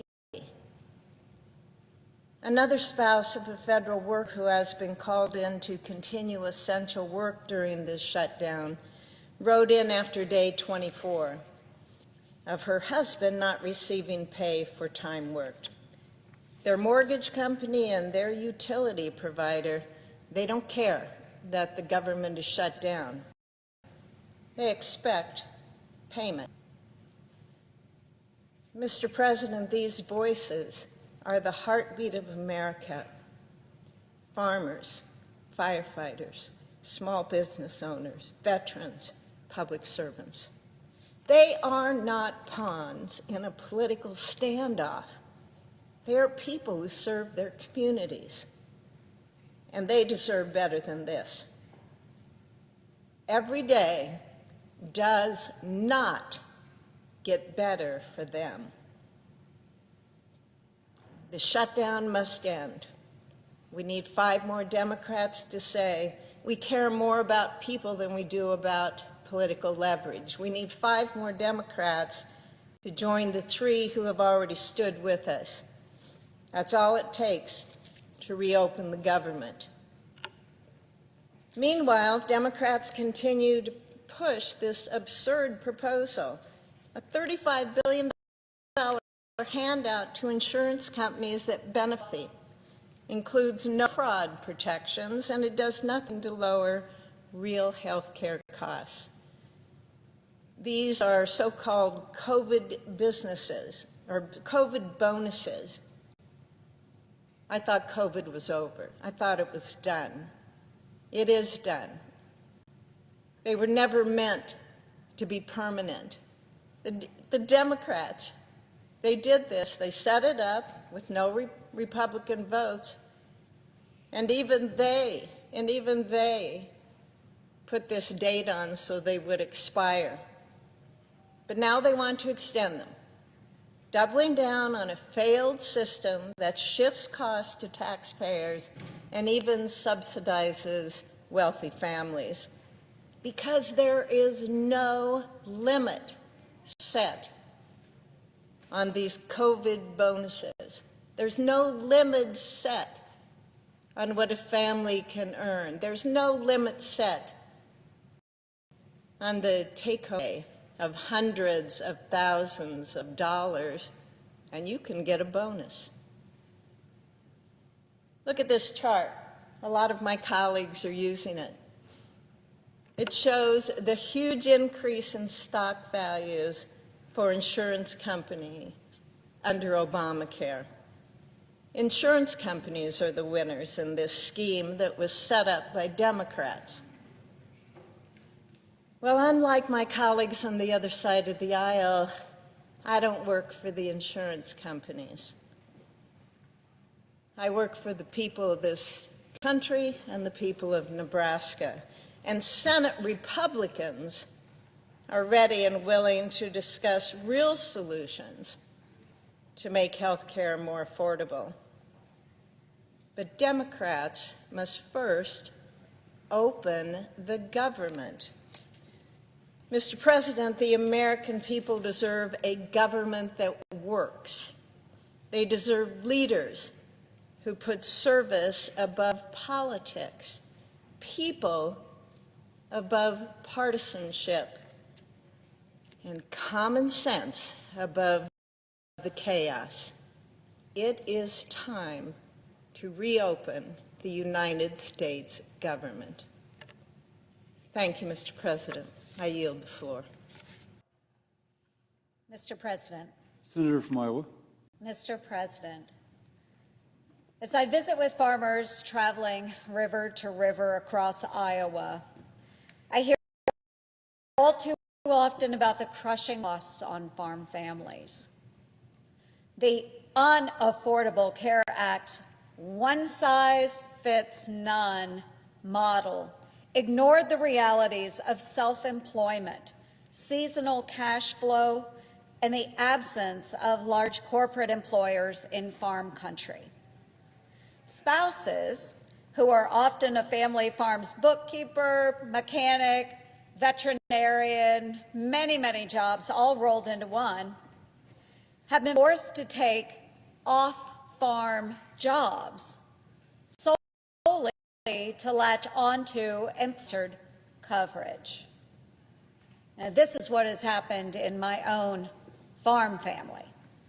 My brother and my sister are both type 1 diabetics. Both of them have had to find jobs off of the farm for employer-sponsored health care. That means 40 to 60 hours a week away from the very enterprise they're trying to preserve for the next generation. Democrats in Congress branded Obamacare as a chance to bend the curve downward. It turns out the only thing it's bending downward are the bottom lines of farmers across Iowa. And the numbers don't lie. Farmers and small businesses are subsidizing a broken system that doesn't serve them. Rural America needs solutions that don't force spouses to find off-farm work or forego health insurance altogether. Premiums are climbing for and small businesses alike, thanks to the Unaffordable Care Act's mountain of mandates. And now, what we are seeing in this DC bubble is that Democrats want to hand out another $35 billion next year straight to the insurance companies with zero guardrails on fraud or income. In other words, Democrats refuse to reopen the government because they want more welfare for the wealthy. It's clear Obamacare has failed to deliver on its promises. I remember President Obama saying way back in the day that Obamacare would drive down the cost of insurance for every family by $2,500 a year.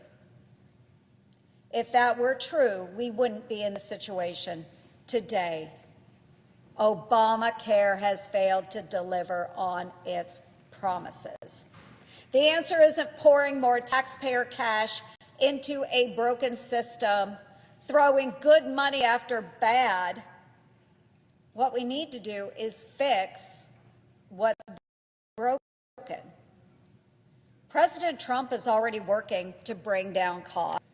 Instead of extending failed Obamacare and preserving fraud, we can end the waste, return dollars to the taxpayers, and let folks choose from quality options.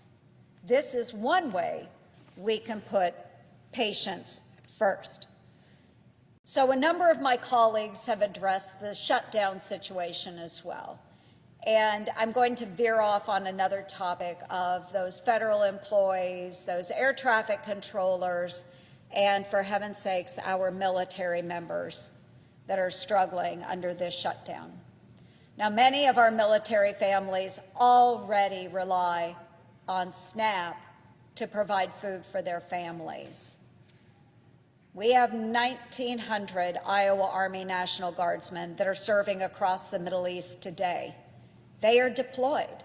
They have left their civilian employment only to go into a deployed situation where they don't know if or when they will get their paycheck.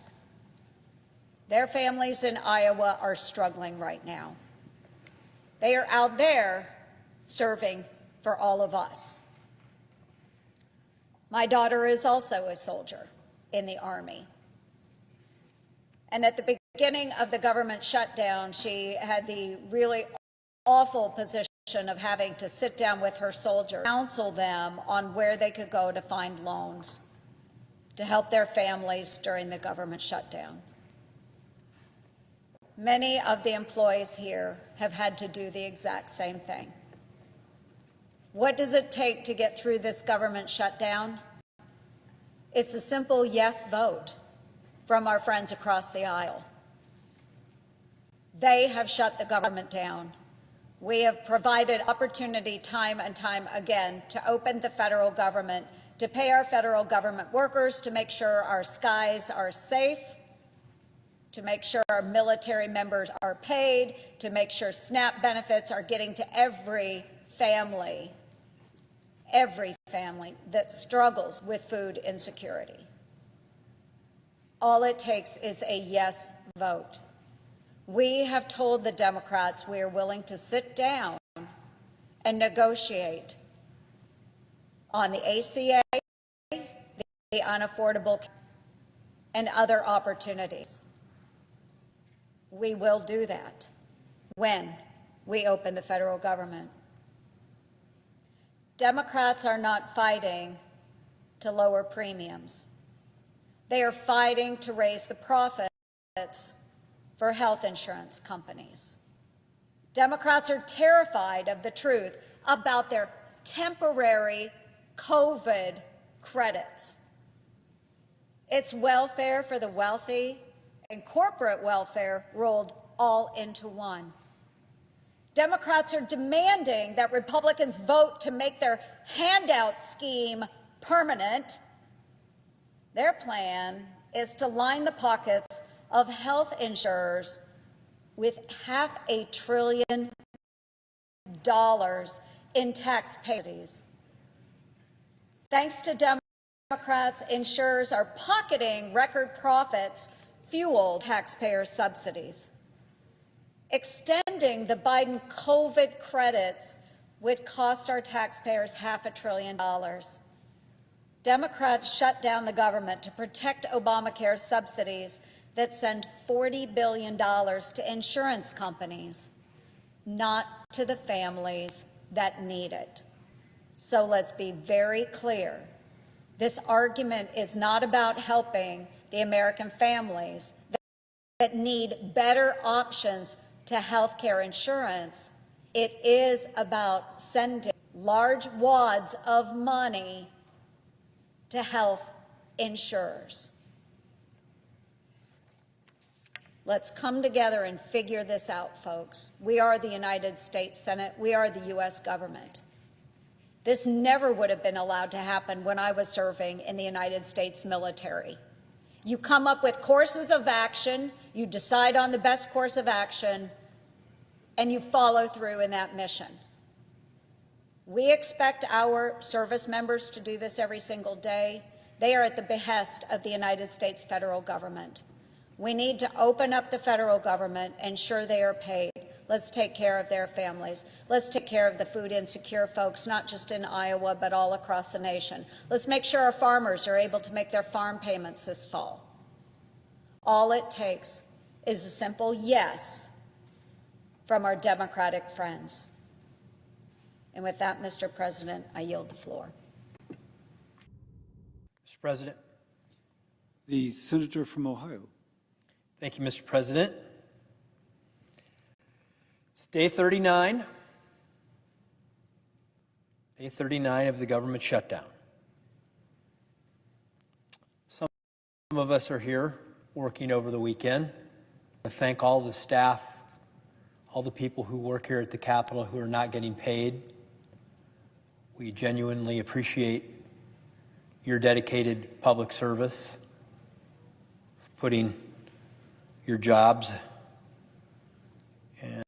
and the country first. Appreciate that. I know the number of people across the country that are probably pretty peeved off today. There, we'll use that word. Pretty upset about how this government shutdown is affecting them. I'm sure many of them got turned away at the airports, receiving emails, finding out that their flights are canceled, their plans for work, for family are canceled. And for what? A senseless government shutdown. I know that there are a lot of people who are struggling. They don't know when it's going to end. They haven't been paid in over a month. They have questions. The members of this body, we ask each other, well, when is this going to end? None of us know. Imagine the people out there across the country who have lives that they're trying to figure out. They have no idea when this is coming to an end. I feel for them. And then people who struggle the most, people low income who don't know where their SNAP benefits stand, whether this will go on for another week or another 3 years, since it's about standing up to Donald Trump, however long that will take to, I guess, share that lesson. But 14 times I have voted, as have many of my colleagues, to keep the government open, solve this problem, move ahead. Soon, I believe we'll be having the opportunity to vote a 15th time. This one may be a little different. To extend a clean air that would run until the end of January, along with perhaps some of the appropriations bills that have already passed this chamber on a bipartisan basis. Perhaps the 15th time we can convince 5 more of our Democrat colleagues to go along with us. But I always choose to be an optimist. I saw the minority leader on the floor earlier today. They, in their proposal, allegedly, even though we haven't seen the written, they say they have a clean CR. We have a clean CR. They don't have a CR but they have a clean CR with one exception: a demand, an impediment as it's become, of the extension of the Biden COVID bonuses. That is the difference between what we have offered and what they have offered. And really what it serves as, it has over the past 4 years, Democrats implemented this. They set the expiration date for 2025, but it was a COVID bonus. It was supposed to be temporary, but really what it was a bailout of a failed Obamacare system. But that's what they're holding out over. Let me tell you what that is, what that means, what's inside of it, why the American people should have concerns about it. Healthcare inflation in this country is double of what consumer inflation has been since Obamacare got enacted. In the 21st century, healthcare is the #1 driver of inflation in this country. So I hope we want to get at the costs and the cause of what's affecting the unaffordability of healthcare in this country. Healthcare has increased since Obamacare started by 6% a year, while overall inflation has been 3% or less.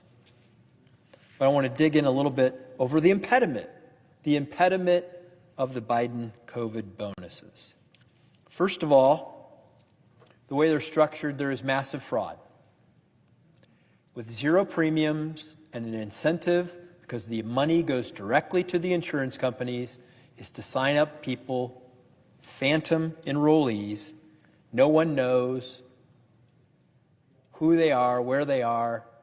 The premiums go right to the insurance companies, not to the individual.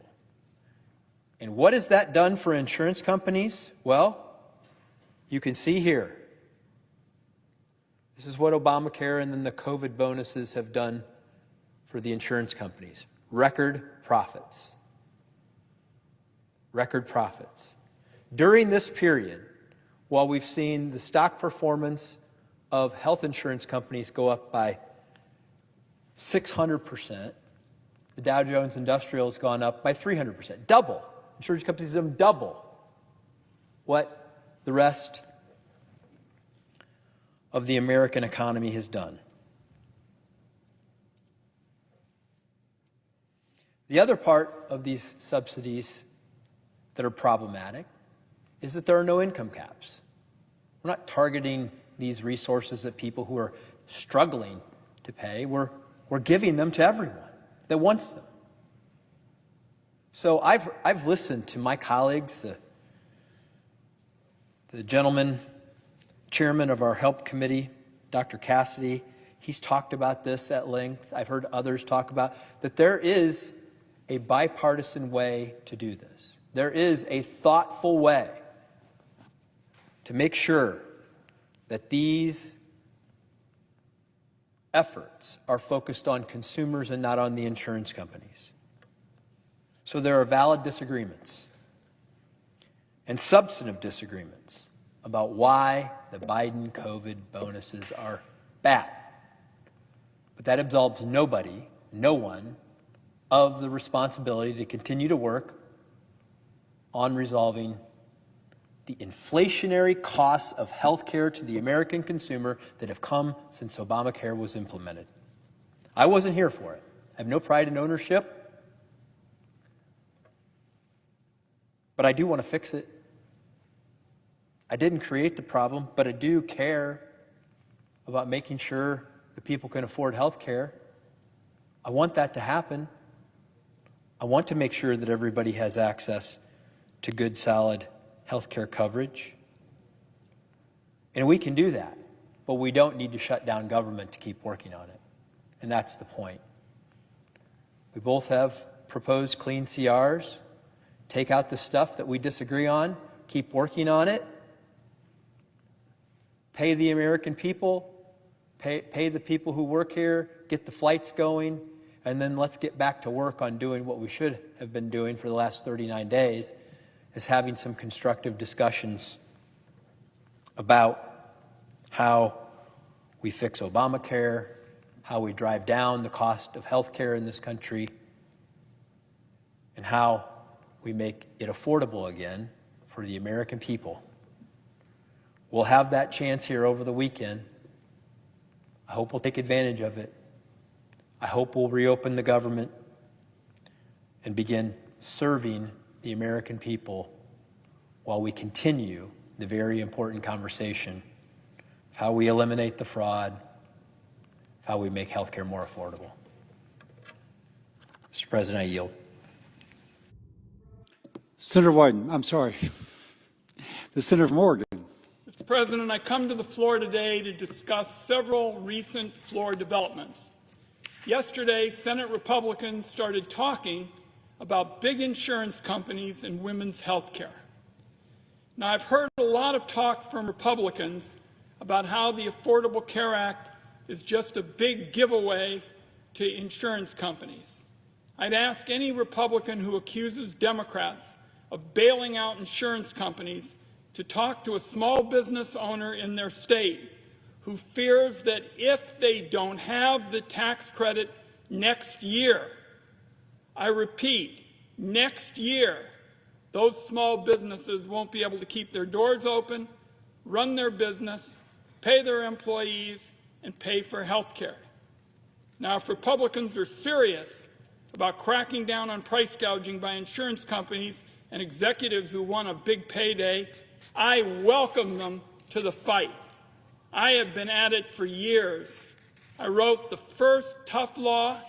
It was bipartisan, that's on the books, to stop the rip-offs of older people who had 10 or 15 insurance policies that weren't worth the paper they're written on.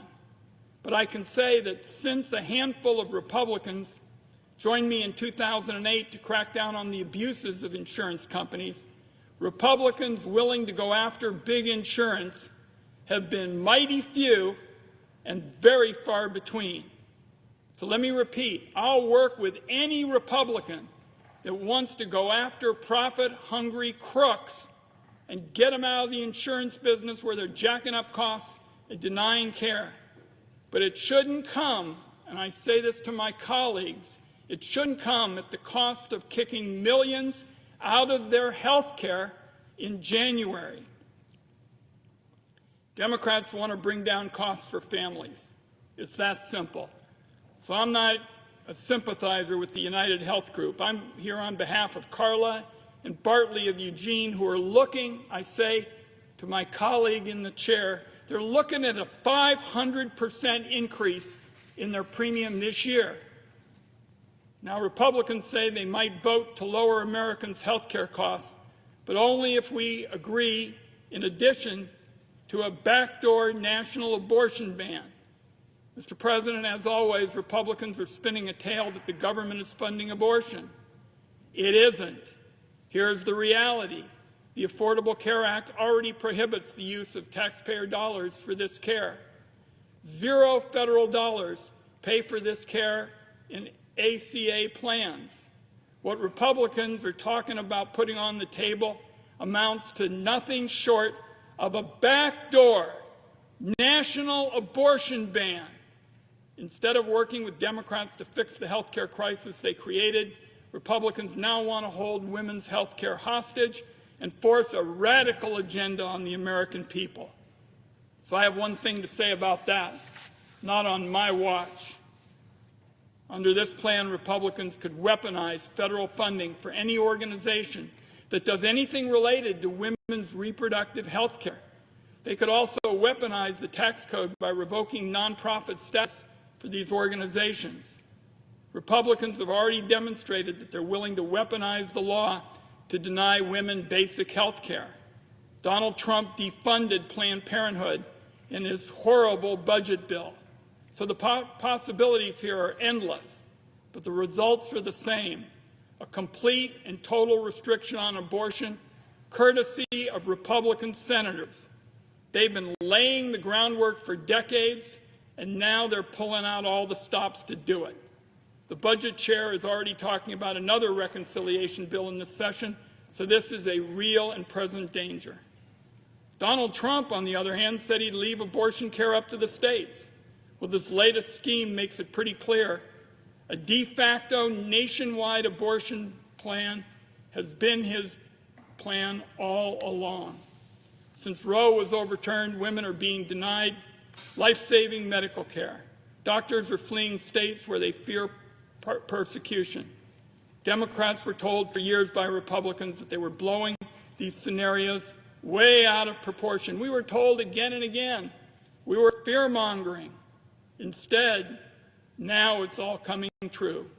Democrats must dismiss this radical Trojan horse against women's essential health care out of hand, and the time to do it is now. Mr. President, I yield the floor. President. The senator from Vermont. Thank you. Mr. President, I wanted to touch on a few topics relating to the shutdown, which is now in its 39th day and doing very serious harm for federal workers here in Washington and Vermont and all over this country. And it's a shutdown that should be ended as soon as possible. The reason for the shutdown really is not complicated. Here in the Senate, we have a 60-vote threshold in order to pass a budget that keeps the government open. You need 60 votes. And that's been the case for a very, very long time. And what has always happened, is that if the majority party, in this case the Republican Party, does not have the 60 votes, which is usually the case, they have to sit down and negotiate with the minority party, which is the Democratic caucus, which has 45 Democrats and 2 independents, one of which is me. That's what you got to do. You have to negotiate to get the 60 votes. But for the first time, I don't know, in history, the Republicans are saying, we don't want to negotiate. It is our way or the highway. You take it or leave it. And given what the enormous consequences of what is at stake, appropriately, the Democrats are saying, no, you have to sit down and negotiate. And Republicans are refusing to do that. That is the reason why we are in a shutdown.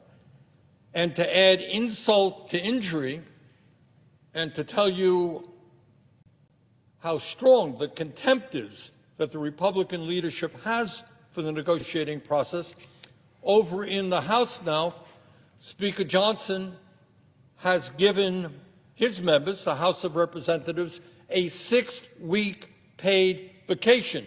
They've not been in Washington for 6 weeks. Hundreds and hundreds of thousands of federal employees don't have a paycheck. We're worried about what happens to air traffic. We're seeing flights cut back. Right now, because of Trump not willing to fund SNAP, we're worried that 16 million children in America may go hungry, and the Republicans in the House of Representatives are on a paid vacation. So that is why we are in a shutdown right now.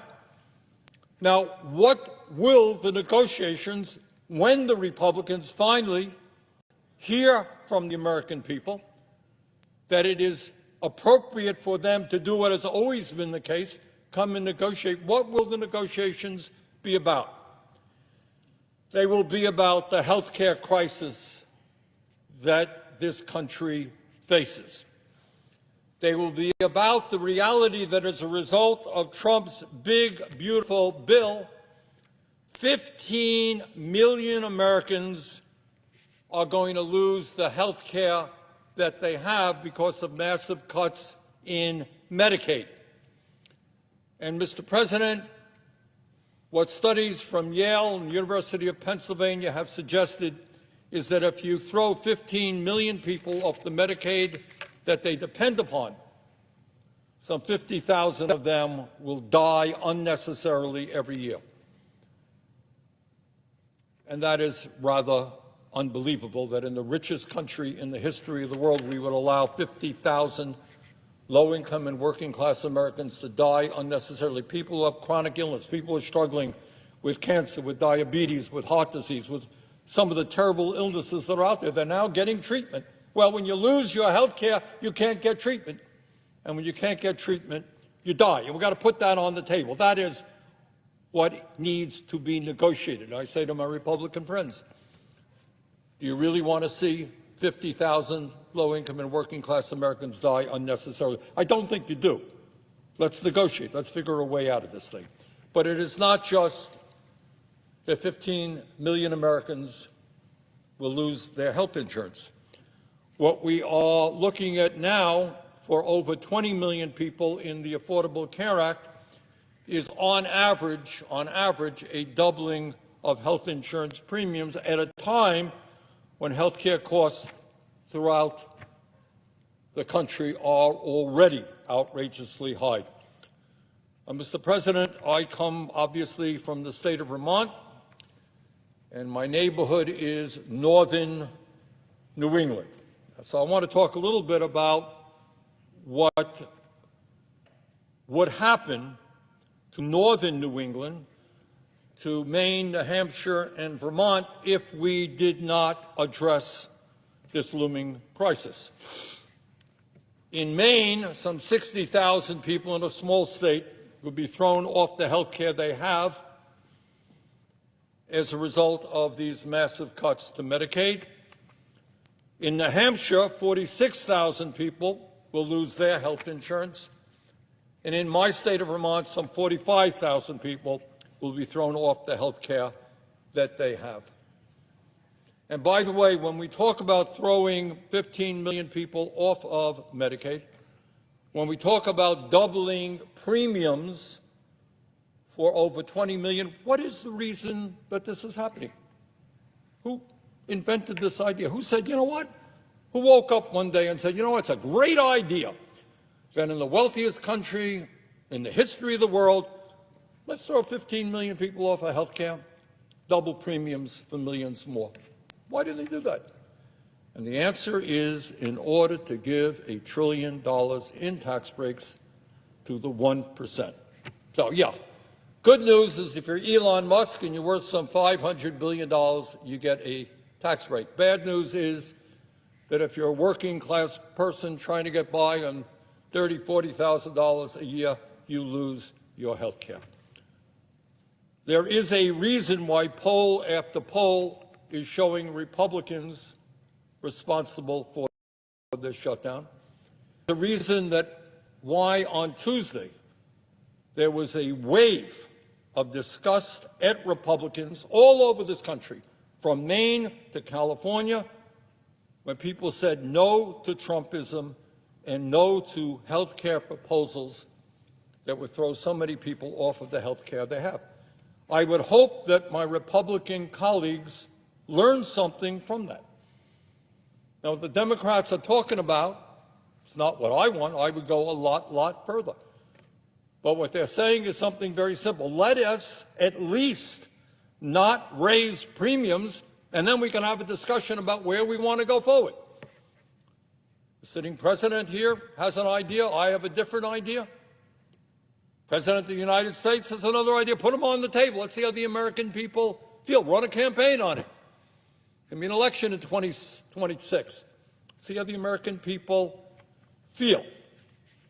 Now, getting back to northern New England, I want to talk about what these increased premiums would mean. I want to put them into a real human reality.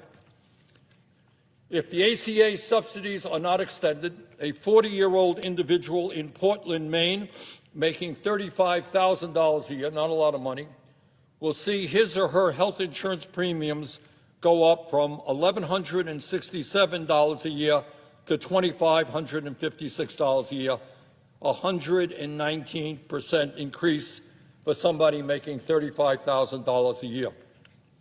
And this is one, because it's true in Vermont and it's true all over the country. And I want people to hear this. Again, I'm talking about Maine. I'm going to be talking about Vermont. It is true in every state in America. A 60-year-old couple, that is a couple not yet eligible for Medicare, making $85,000 a year in Fort Kent, Maine, will see their premiums go up from $7,200 a year to $38,490 a year, a 435% increase. So, Mr. President, we are talking about a 60-year-old couple making $85,000 a year will now be paying $38,000 in premiums, not to mention out-of-pocket cost. That is almost 50% of their incomes for health care. Mr. President, in New Hampshire, a family of four making $80,000 a year will see their premiums increase by $297 a month, $3,600 a year more on an income of $80,000. Think about it.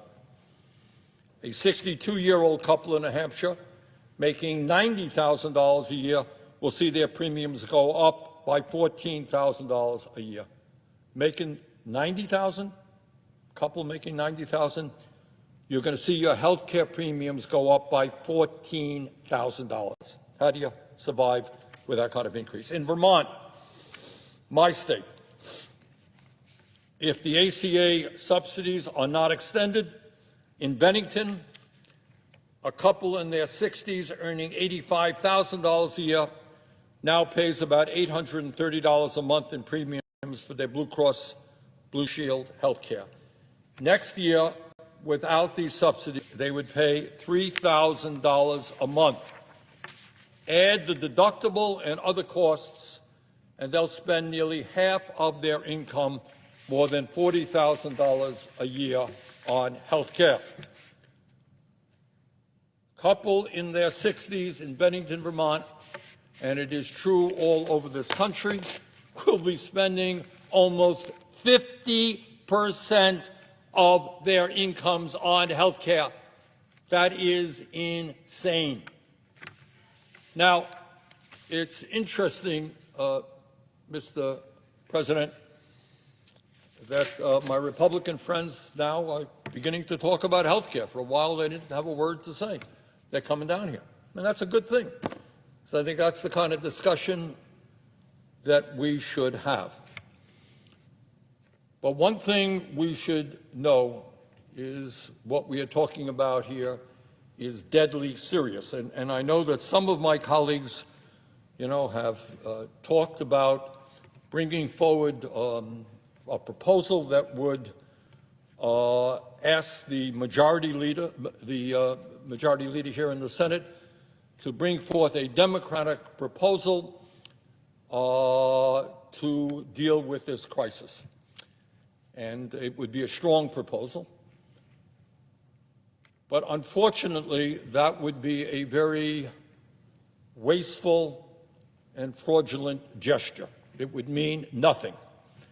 Because no matter what happened with that proposal here, and I don't know that it would pass, I suspect some Republicans might vote for it, it wouldn't matter one bit, because unless you have the commitment of the Speaker of the House that he will support it and that the President of the United States will sign it.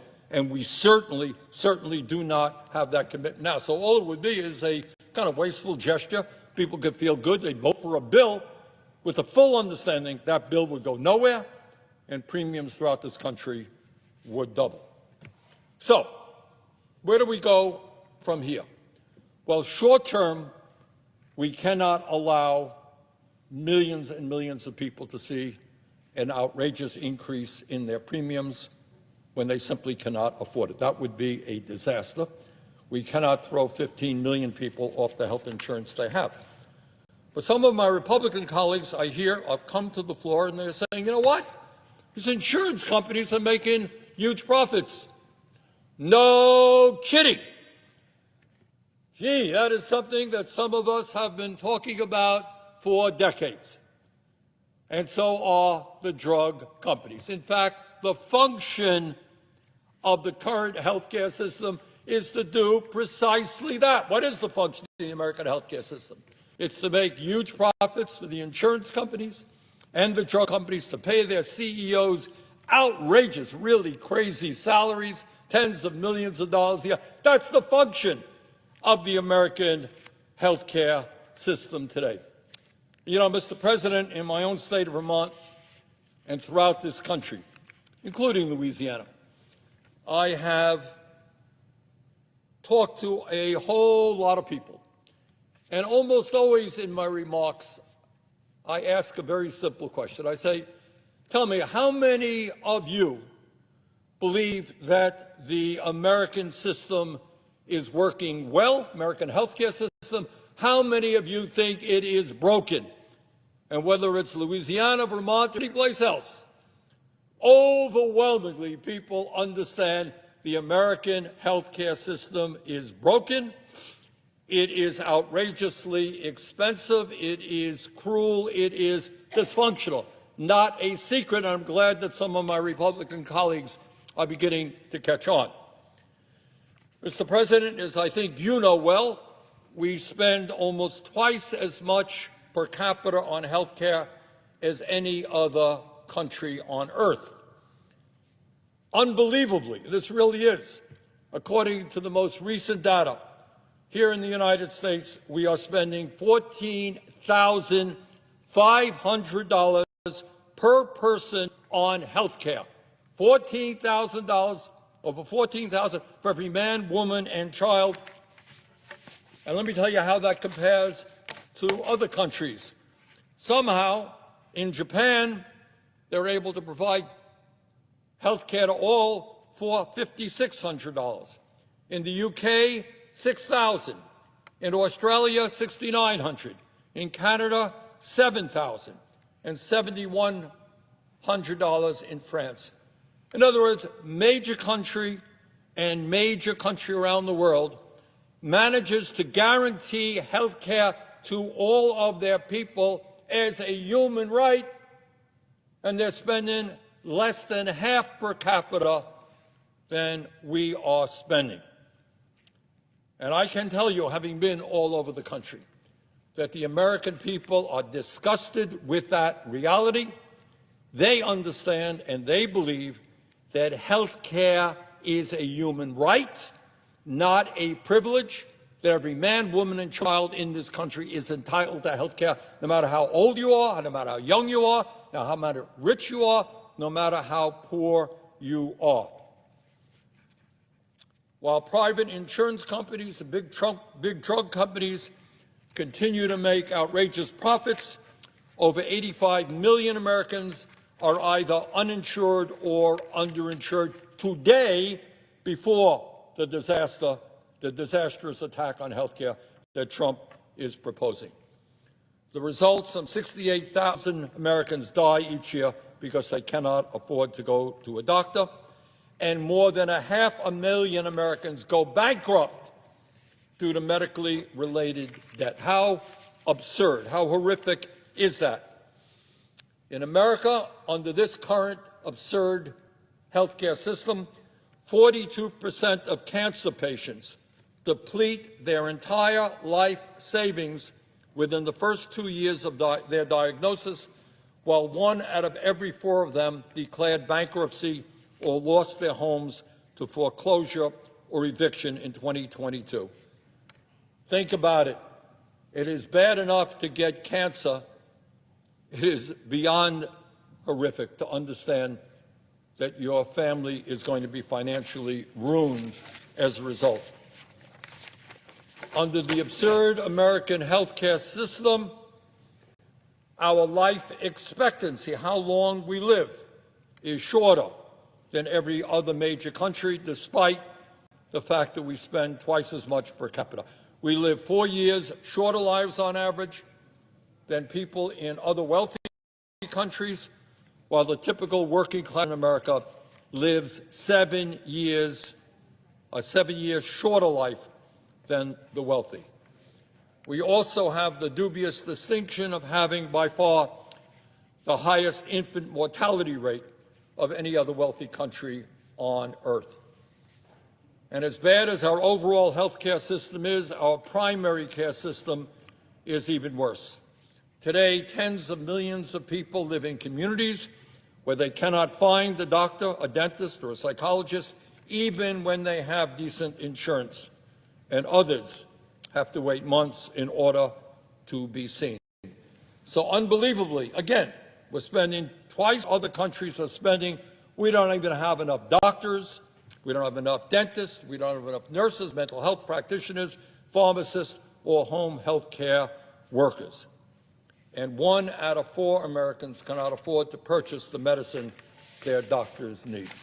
So it is no wonder that the American people understand that the current system is broken. So where do we go from here? It's one thing to talk about a system that is broken. It's another thing to have a solution. And I have a solution. Not a radical idea. In fact, in many ways, it just emulates what goes on in every other major country on earth. It is to say that health care is a human right, that we need universal health care, and that we must pass a Medicare for all single-payer program. So what is that legislation? What would it look like? What that legislation would do is provide comprehensive health care coverage to all with zero out-of-pocket expenses, and unlike the current system, it would provide full freedom of choice regarding health care providers. No more insurance premiums, no more deductibles, no more co-payments, no more filling out endless forms and fighting with insurance companies to get the coverage that you paid for.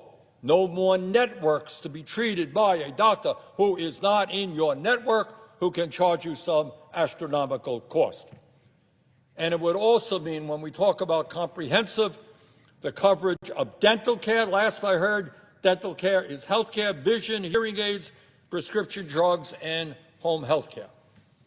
And importantly, when we have a Medicare for All program, it gives Americans the freedom to switch jobs without losing their health insurance. Right now, you've got millions of people who are staying at a job that they don't like because it provides decent health care to their families. That is kind of crazy unto itself. And under our legislation, health care becomes a human right guaranteed to all and not a job benefit. If there's a recession and people lose their jobs, they lose their health care because their health care is tied to their jobs. We saw that during the terrible COVID pandemic. And everybody gets access to the same quality health care. Yes, workers at McDonald's, here's a radical idea, workers at McDonald's deserve the same quality health care as executives on Wall Street. Well, would a Medicare for all health care system be expensive? Yes, it would. But while providing comprehensive health care for all, no more out-of-pocket expenses, no more premiums, no more deductibles, it would be significantly less expensive than our current dysfunctional system. Now, why? Why would that be the case? Well, because it would eliminate an enormous amount of the bureaucracy, profiteering, administrative costs, and misplaced priorities inherent in our current for-profit system. The function of the current system is to make profits for the insurance companies and the drug companies. That's what this system is about. And built into that system is all kinds of disincentives for quality and inexpensive care. In fact, the Congressional Budget Office has estimated that Medicare for All would save the American people $650 billion each and every year. On the Medicare for All, there would no longer be armies of insurance employees billing us. Go to any hospital in Alabama or Vermont or any place else. Go down in the basement. You know what you're going to find? Not doctors, not nurses, not people who provide health care. You're going to have people billing you, people hounding you for your late payments. Those people are not contributing to making us healthy. They are part of an administrative system that is costing us huge amounts of money. When you have a simple system, health care for all, publicly funded, it not only substantially reduces administrative costs, it would make life a lot easier for patients, doctors, and nurses who would never again have to fight their way through the nightmare of insurance company bureaucracy. So, right now I am glad that my Republican colleagues are finally being forced to actually talk about health care. I am not impressed by some of the ideas that they have brought forth, but at least it's a discussion. So let me propose what I think is the way out of this shutdown. It ain't complicated. Overwhelmingly, people who consider themselves Democrats, consider themselves Republicans, consider themselves independents, do not want to see these ACA subsidies ended. Not complicated. They don't want to see a doubling in their insurance rates. And by the way, if you end these subsidies, it impacts Republican states more than Democratic states. So people don't want to see it. Is the Affordable Care Act the long-term solution to health care in America? No, it is not. So why don't we do something simple? Why don't we just extend these ACA premiums so we don't double premiums for millions of people? And then why don't we have a discussion about where we go forward on health care? All right? I think that is a common sense solution. So, Madam President, I think I've solved the problem here in the 39th day of the shutdown. Let us have at least a one-year extension.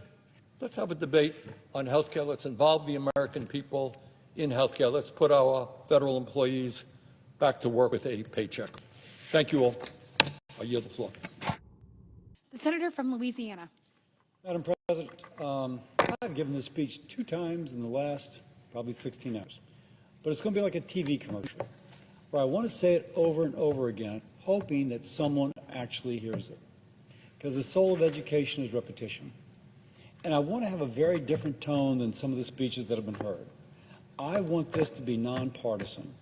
I want this to be, if you will, a plea for moving beyond our kind of camps we've been in into something that can end the shutdown and actually benefit patients. So, if we need to, if to open the government, we need to talk about health care, then by golly, let's talk about health care. We have an affordability crisis. Families are being pounded by the cost of everything, including insurance. So how can we make it more affordable? By the way, I'm a doctor.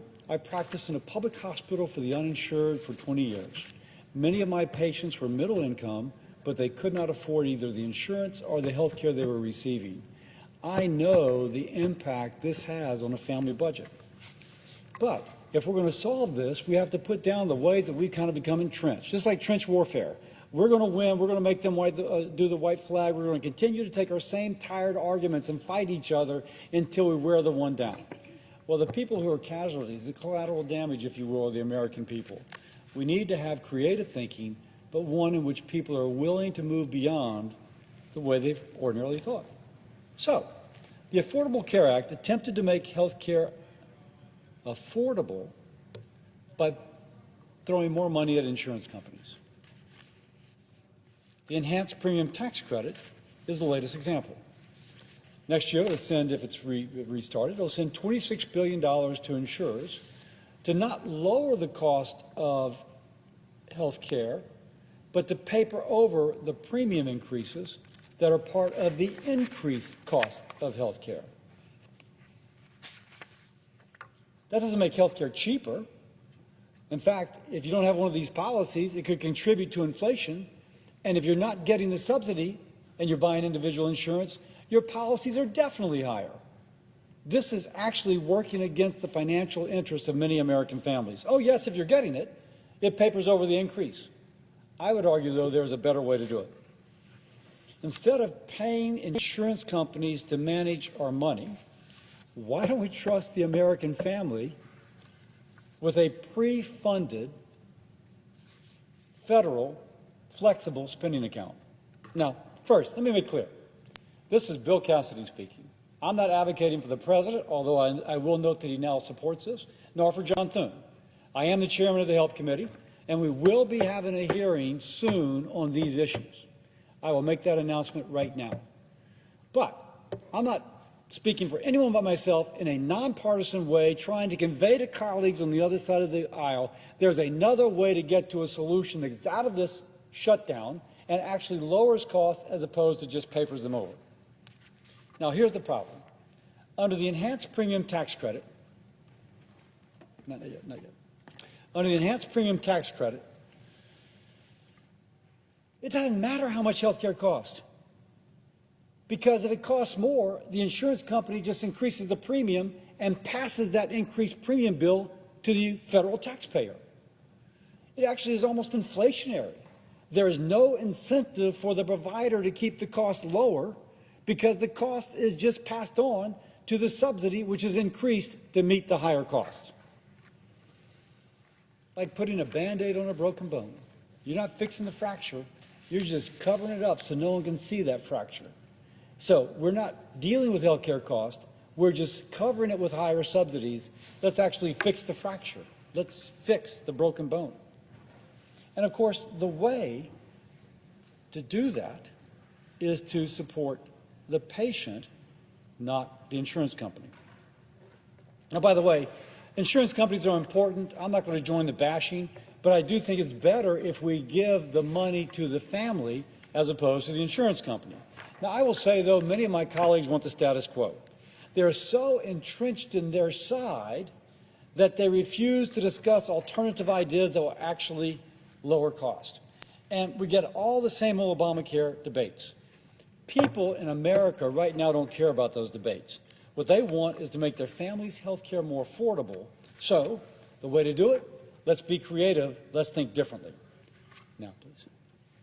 Imagine a different kind of help. There's a misprint on here, but I'll get to it. Under the enhanced premium tax credit, the money goes to the insurance company. 20% of that money goes for administrative overhead and profit for the insurance company. That should read 80%. 80% goes to health care. What if we do something different? Let's just imagine that we have the creativity and the guts to do something that isn't really different, but is different for this program. Let's establish a pre-funded flexible spending account, taking the money that would go to the insurance company and giving it instead to the family in a pre-funded flexible spending account. 100% of the health care dollar would go towards their care. And we would trust the mother, the wife, occasionally a guy, but women make most of these decisions, to pick her doctor, her dentist, to the best value for her prescription drugs and services. So 100% going to real health care as opposed to only 80% going to real health care. Now you might say this is a radical idea. No, we already do this. I would not be surprised if some of the people up here, my family does, already have a flexible spending account. Now,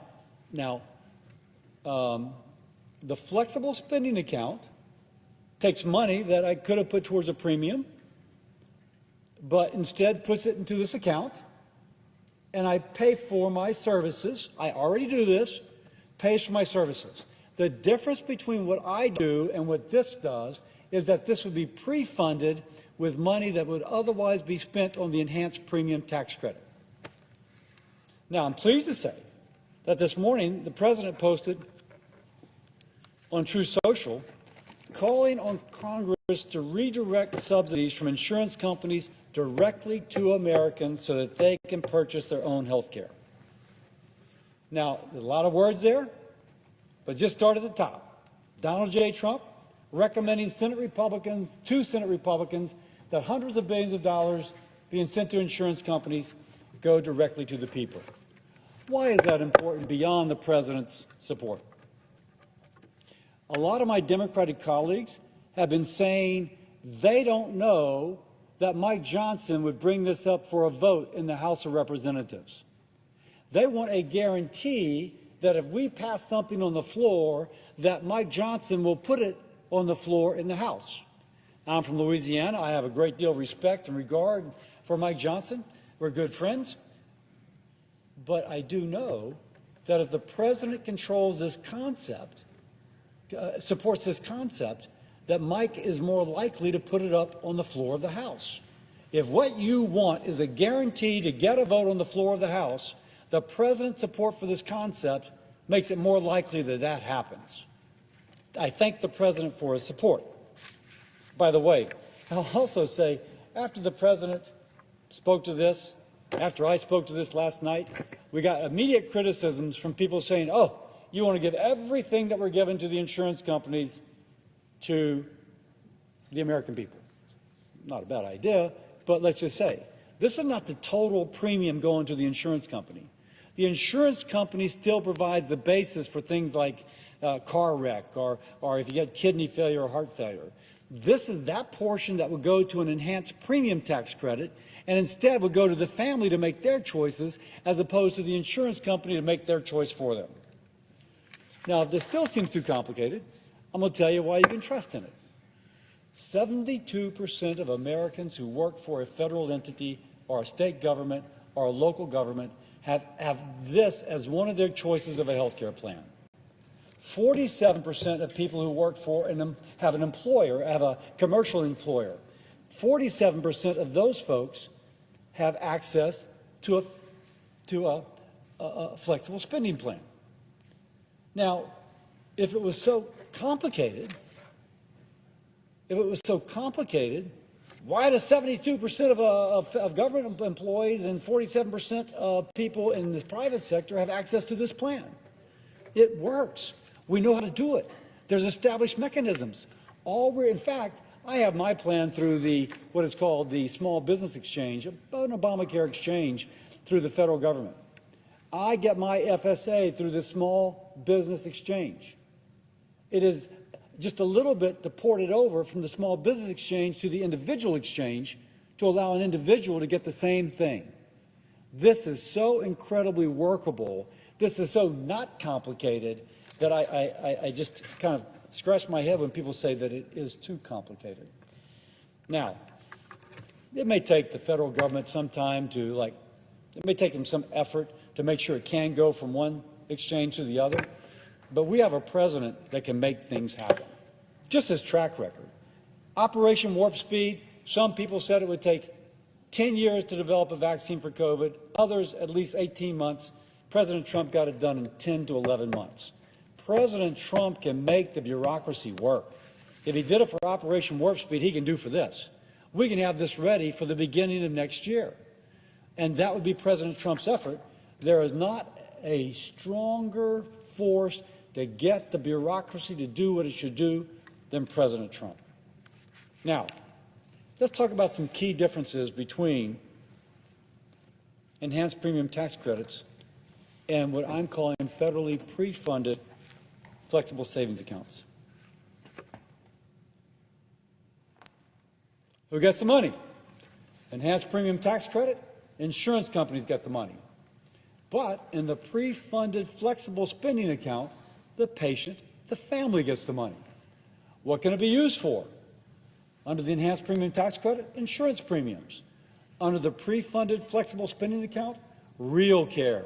It can be your doctor, your physician, your dentist, your glasses, your prescriptions. By the way, oftentimes these policies don't cover dental work.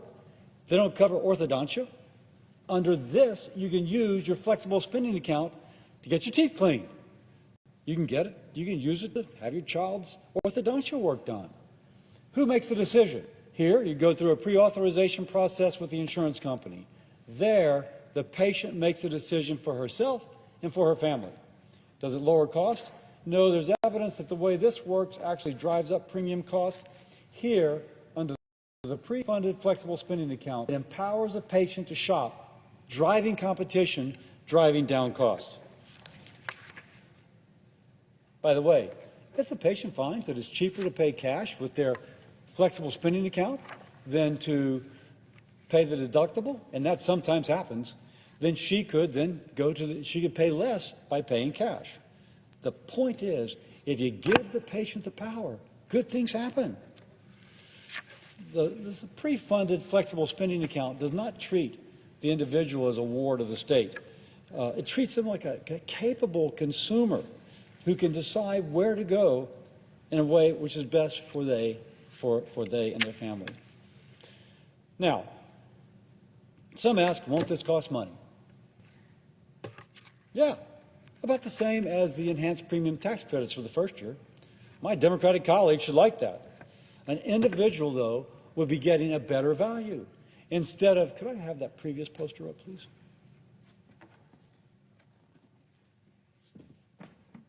please. Again, mind the typo. But instead of only 80% of the money going for health care, under the pre-funded flexible spending account, 100% of the money that we're putting up is going to pay for real health care, your dentist, your physician, your prescription drugs, etc. 100%. And over here, only 80%. And she makes the choice. The choice is not made for her. Now, as I conclude, let me point out a real irony. And I've not wanted this to be partisan at all. I am asking for Democrats and Republicans to come together and find a solution to reopen the government, to pay the people who have been working, and to make sure that those people traveling over Thanksgiving actually have an airport that's open that they can go to. So let's just move beyond our trench line, and let's actually think creatively, and can we give just a little bit to find something which benefits the patient, but may also get us out of this situation. I think the American people are as mad as hell, and they're not going to they're just not going to put up with it anymore. We got to be responsive to that. It's the right thing to do. But let me conclude by pointing out the irony. These enhanced premium tax credits, they're a direct result of a workaround to a portion of Obamacare that was not fully implemented. So Democrats are fighting to keep something which is a workaround for something that Republicans formerly objected to. And frankly, Republicans are kind of supporting something that is in line with what Obamacare tried to do. The roles have been flipped. But because one side proposes it, the other side reflexively objects. Let's just stop that. Why don't we just say right now we're actually going to listen as opposed to automatically object because the other side puts it up.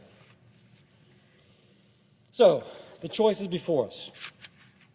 We can keep on paying insurance companies to hide the cost of the health care, buying confusing bills and rising premiums in a system which actually raises the cost of premiums for some, or we can trust Americans with the tools to pay for their care directly at fair prices with total transparency. If we can, it puts patients first, not insurers. It encourages competition, smart choices, and it begins to make health care truly affordable, not by inflating subsidies, but by unleashing the power of an informed consumer. Now, I'll finish by saying we got to open the government. I mean, we can't even write this legislation unless we have the government open. But you've got this chairman's commitment that we are going to have a hearing in the Help Committee in November on how do we address the issue that is before us right now. And then I will finish by saying, as a physician who used to work in a hospital for the working uninsured, who saw middle-income families that could not afford their insurance and could not afford their health care, I am personally deeply invested in not just reopening the government, but making health care affordable again. And I just ask that my Democratic colleagues not oppose this idea just because it's a Republican proposing it. And I will say that as a Republican, I will do my best to listen to them. With that, I yield. Senator from Wisconsin.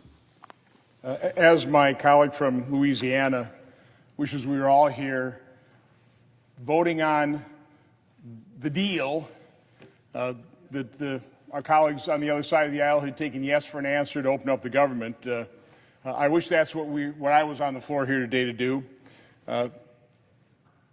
That not being accomplished, what I was hoping to be able to do is once again offer a unanimous consent request to pay the people that are working.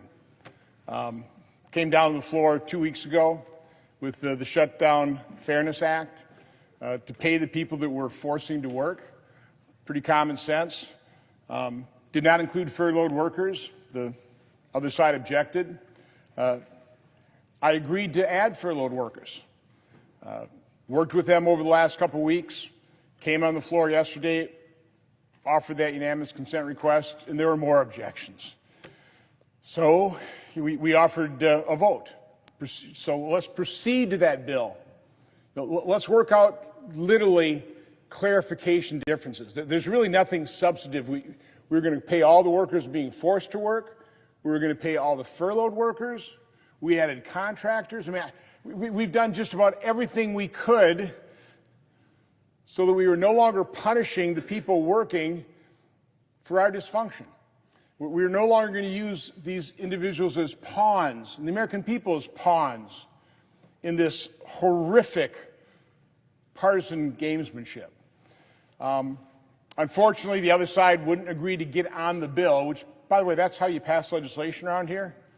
You get on a bill, it may not be perfect, there may be some objections to the other side, you open it up for amendments, you work on those differences, and then you know, again, if the other side doesn't particularly like the bill, they can vote no at the tail end. They can block it then. But instead, they blocked it on the front end. So we immediately went into discussions. Literally about an hour ago, I thought I had a deal where at least the primary objector of the Shutdown Fairness Act was not going to object. We've hit some snags.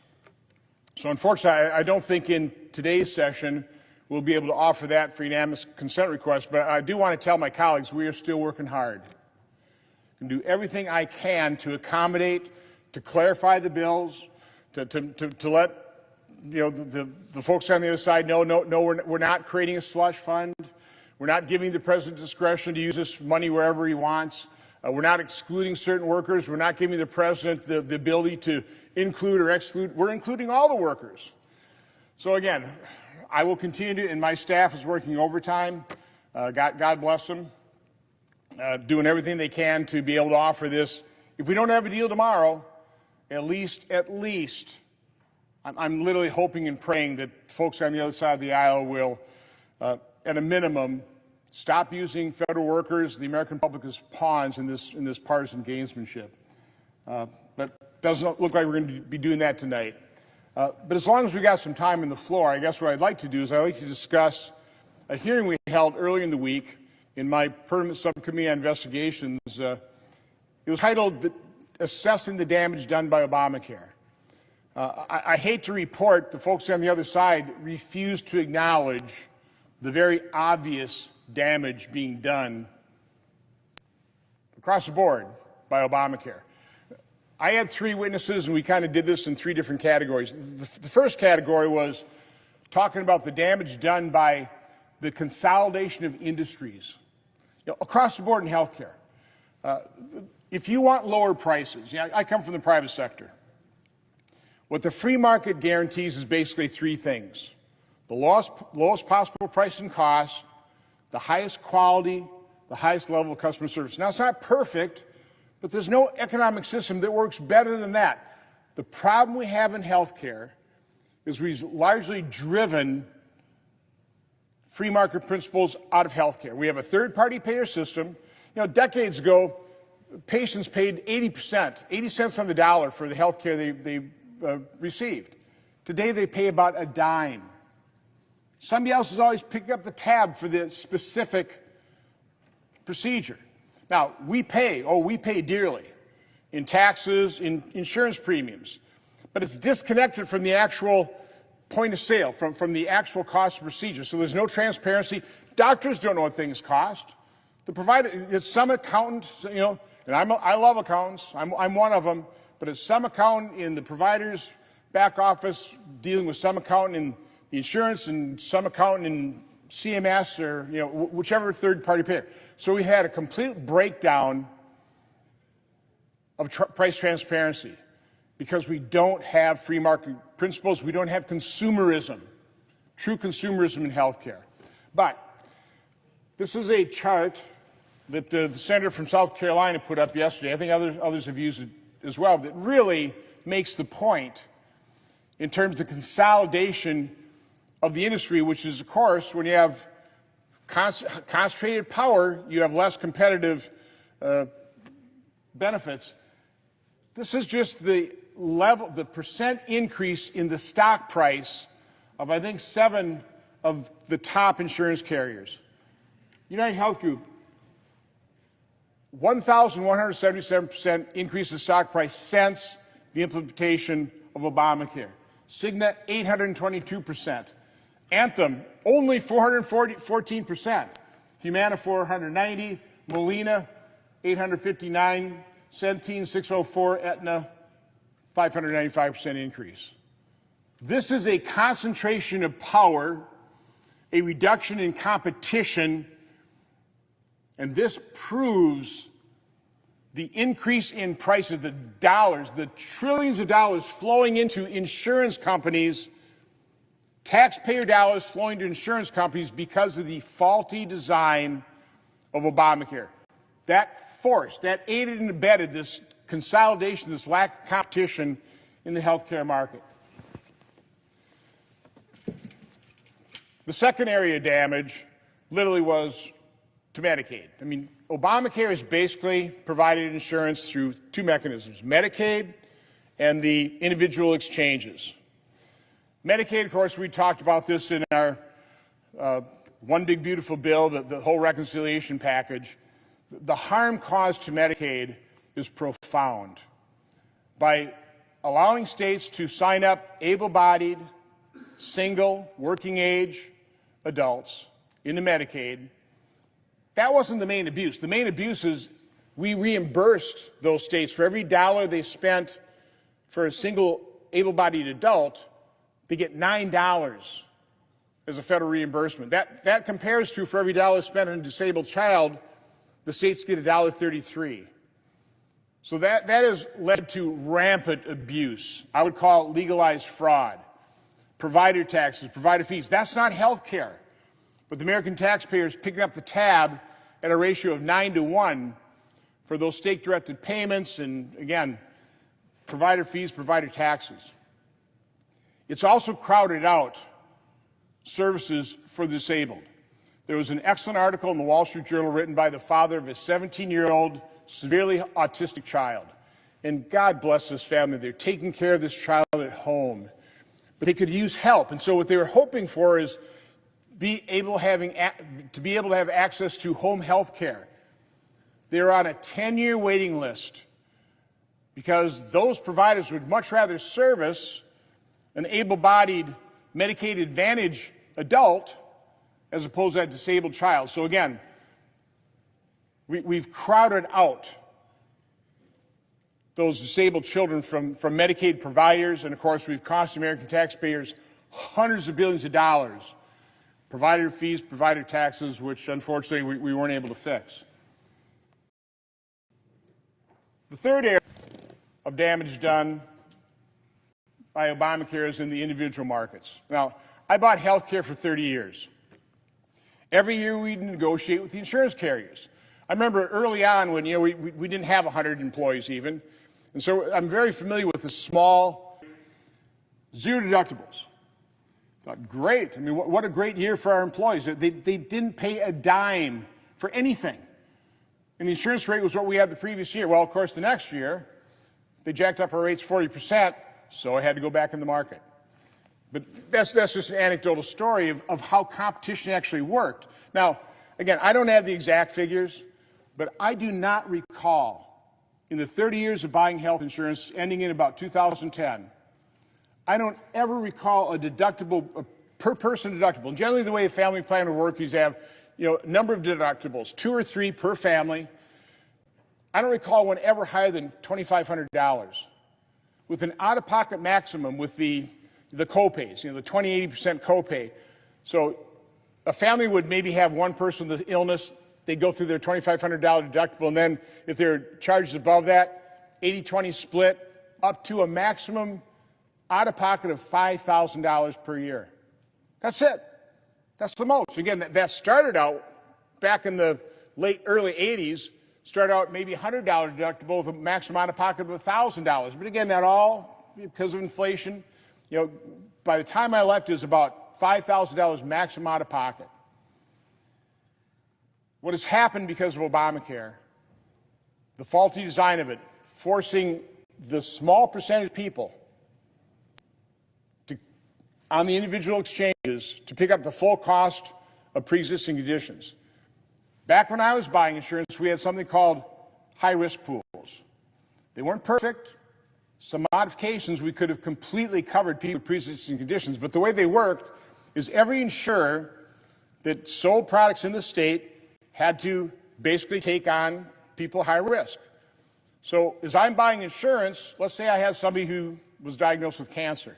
The insurance carrier would come in and they would do something they call laser out that individual. Not a problem, because that person right away would go into the high-risk pool, and there are so many different options in terms of deductibles, that type of thing. We could buy a plan for that individual from the high-risk pool, pretty much the exact same rates as we were getting, the exact same deductibles. If that person had a remission of cancer, no longer lasered out, he came back into our plan.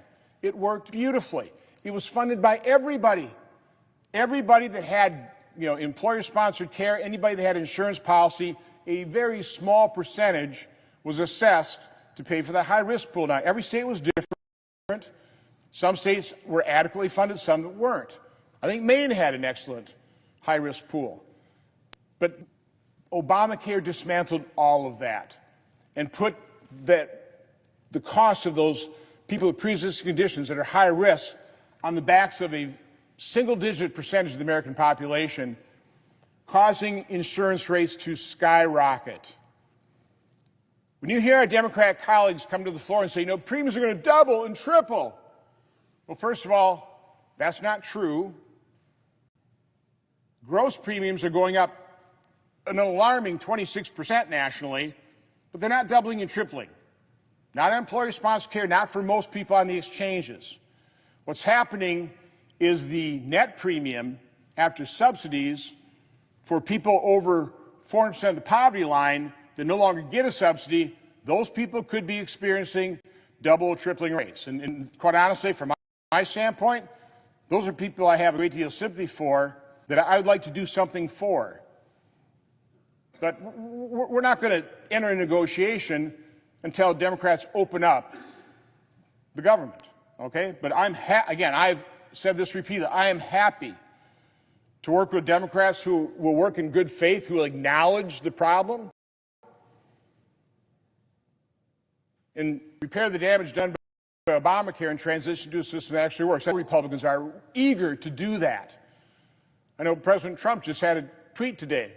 What we should be doing is we should be giving the American, these hundreds of billions we spend on this, give that to the American public and let them buy insurance policies that fit their needs, not the highly restrictive ones in Obamacare that have caused premiums to skyrocket. So what this chart shows, the red line here is the increase in the CPI. In other words, total inflation since the inception of Obamacare was 39%. All these blue bars, I know it's hard to read, this is every state, the percent increase in their premiums. I mean, this is for a 40-year-old enrolled in the silver benchmark. Again, averages are very difficult here because you have every state different, all these different plans, but we've picked one. So the average percent increase by state over all the states is 169% increase versus 39% increase in inflation. That's 4.3 times the rate of inflation. This is what has been happening to the 20-some million people on the individual exchanges. It's because of the faulty design of Obamacare. It's got to be fixed. We can fix it. We know how to do it. You reinstitute high-risk pools. You give consumers a choice of all kinds of different options, short-term plans, catastrophic care. By the way, Obamacare insurance is what catastrophic plans looked like in the past, only orders of magnitude more expensive. So again, this is the gory snapshot of what Obamacare has done to individual premiums. Now, I've got another chart that shows you what's happened in the marketplace for employer-sponsored plans. You don't see anything up here at the over 300% level. You see really quite consistency because Obamacare didn't impact employer-sponsored care anywhere near to the extent that it did. Now, it's still way too high. On average, employer plans increased 74% since the inception of Obamacare. A lot of this is driven because of what Obamacare has done in terms of consolidation of every part of the healthcare industry. So there's no reason for these insurance rates to be almost double the rate of inflation. But it's a huge difference. It's a huge difference because there's greater freedom in the employer-sponsored insurance plans than there is in the very prescriptive Obamacare. This last chart, I'm glad I had it because in the hearing, my ranking member, the senator from Connecticut, made the statement that I don't know anybody who's been harmed by Obamacare. Huh? What? I mean, I already mentioned the consolidation of the industry. I mentioned the disabled child who's being crowded out by an able-bodied, working-age, childless adult. I already talked about the dramatic increase in premiums for everybody. But Democrats' own witness, a mom from Wisconsin, was a victim of Obamacare. This isn't exactly what her premiums are because she quite honestly didn't have all the information, but she had a few key pieces of information that we could go to look at Obamacare exchanges, come up with the premiums. This is showing you what's actually happening, okay? This individual, a mom, 2 kids, great person, is a victim of Obamacare. In 2016, her employer dropped coverage because Obamacare gives small employers a great out of not having to put up with the rising health care costs by just saying we're not going to buy group insurance anymore. But trust me, I never liked having to buy group insurance for my employees, but you had to do it. To be competitive, you had to provide insurance. Again, I'd never want to see any of my employees go uninsured, but now you've got an option. And so a large number of particularly small employers are dropping coverage and forcing exchange. So in 2016, she got forced into exchanges. Now, she initially bought a silver plan. It cost her $1,000 a month. Again, to me, somebody who bought insurance, 15 years ago, unbelievably high insurance rate.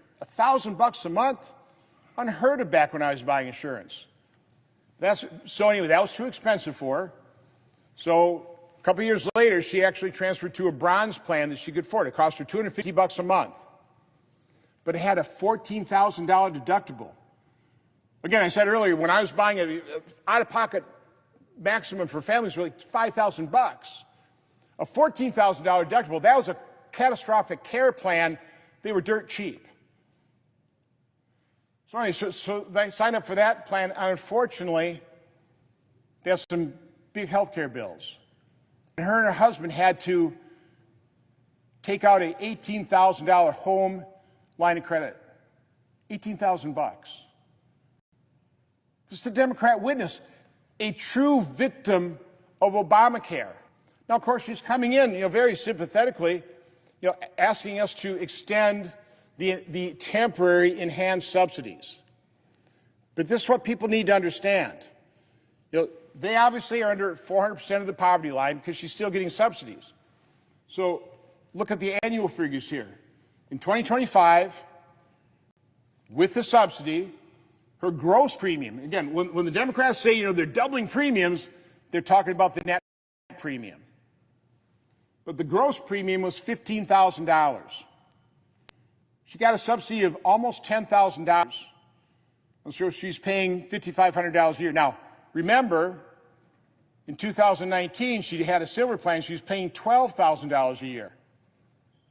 So now, with the enhanced subsidy, the temporary COVID one, again, remember, Democrats are the ones that chose it to expire. She's paying about $5,500. Fast forward, if she loses that enhanced subsidy, she still gets more. She gets a higher subsidy. She's still going to get $10,000, but because her gross premium, because of the faulty side of Obamacare, is going from $15,000 to $19,000. Yeah, she's going to experience almost a $3,000 increase in her premium. But not because the enhanced subsidy went away. She's getting an increased amount of subsidy. It's the dramatic increase in premiums that's driving this. And I'll close on this point because I see the senator from Florida, who, by the way, knows more about health care probably, maybe than anybody in America, certainly in this chamber. And he's got some great ideas on how to fix and repair the damage done by Obamacare and transition to a system that will actually work based on a competitive model. But the other point I want to make, because of their rhetoric, because of their demagoguery, Democrats are pretty well, I think, scared. Of course, that's their tactic, right? Let's scaremonger. Scared Americans into believing that everybody's premiums are going to double and triple. First of all, we're talking about the Obamacare exchanges, which they say they've got about 24 million people, but because of the no premium policies with these enhanced subsidies, there's probably about 6 million people with phantom plans. They don't even know they have coverage. Unscrupulous agents have signed them up. They get the commission. The premium goes right to the insurance company. They're none the wiser, and they make no claims. So we've gone from, I think, 4 million no-claim policies on the exchanges to 12 million. So obviously there are phantom policies there. But the point I wanted to make is out of the, whatever the number is, it's really not 24 million. It's probably under 20 million, but I'll use that as a figure. Of the supposedly 24 million people on the Obamacare exchanges, almost 22 million are going to continue to get their subsidy. They're under 400% of the poverty line. You got about 1.6 that we know are over 400%. Their subsidy's going away. So if they were at 15 and going up to 19, instead of paying, they're going to have to pay 19,000. Those people I have a great deal of sympathy for. They were kind of duped into thinking that they could retire early. And now they're getting the rug pulled out from under them because the Democrats chose this plan, and now it's expiring. So I've got some ideas. I've actually shared them with our finance chair. I've shared them with Senator Scott. I'm not going to talk about them now because we need to open up the government first. But personally, I'm sympathetic with this. But we don't need to spend $20, $30 billion to address that small slice of the American population whose subsidies totally go away. The main point, and then I'll turn it over to the senator from Florida, my main point is almost 22 million Americans on the exchanges will continue to get subsidies, and because insurance rates are going, those subsidies on an annual basis are going to increase. They're not even going to decrease. The dollar amount will be increasing for most of those 22 million Americans. They're going to go back to the way Obamacare was originally designed. So if they can't afford the health care, based on going back to the way Obamacare was originally designed, it's not because the enhanced subsidy is going away. It's because of the way Obamacare was originally designed. It's failed miserably. It's damaged millions of people. And I am happy to sit down with the other side if they're willing to acknowledge the truth, admit they've got a problem, define the problem properly, do a root cause analysis, and actually enact reforms that will lower or certainly keep in check the cost of health care. With that, Mr. President, I yield the floor.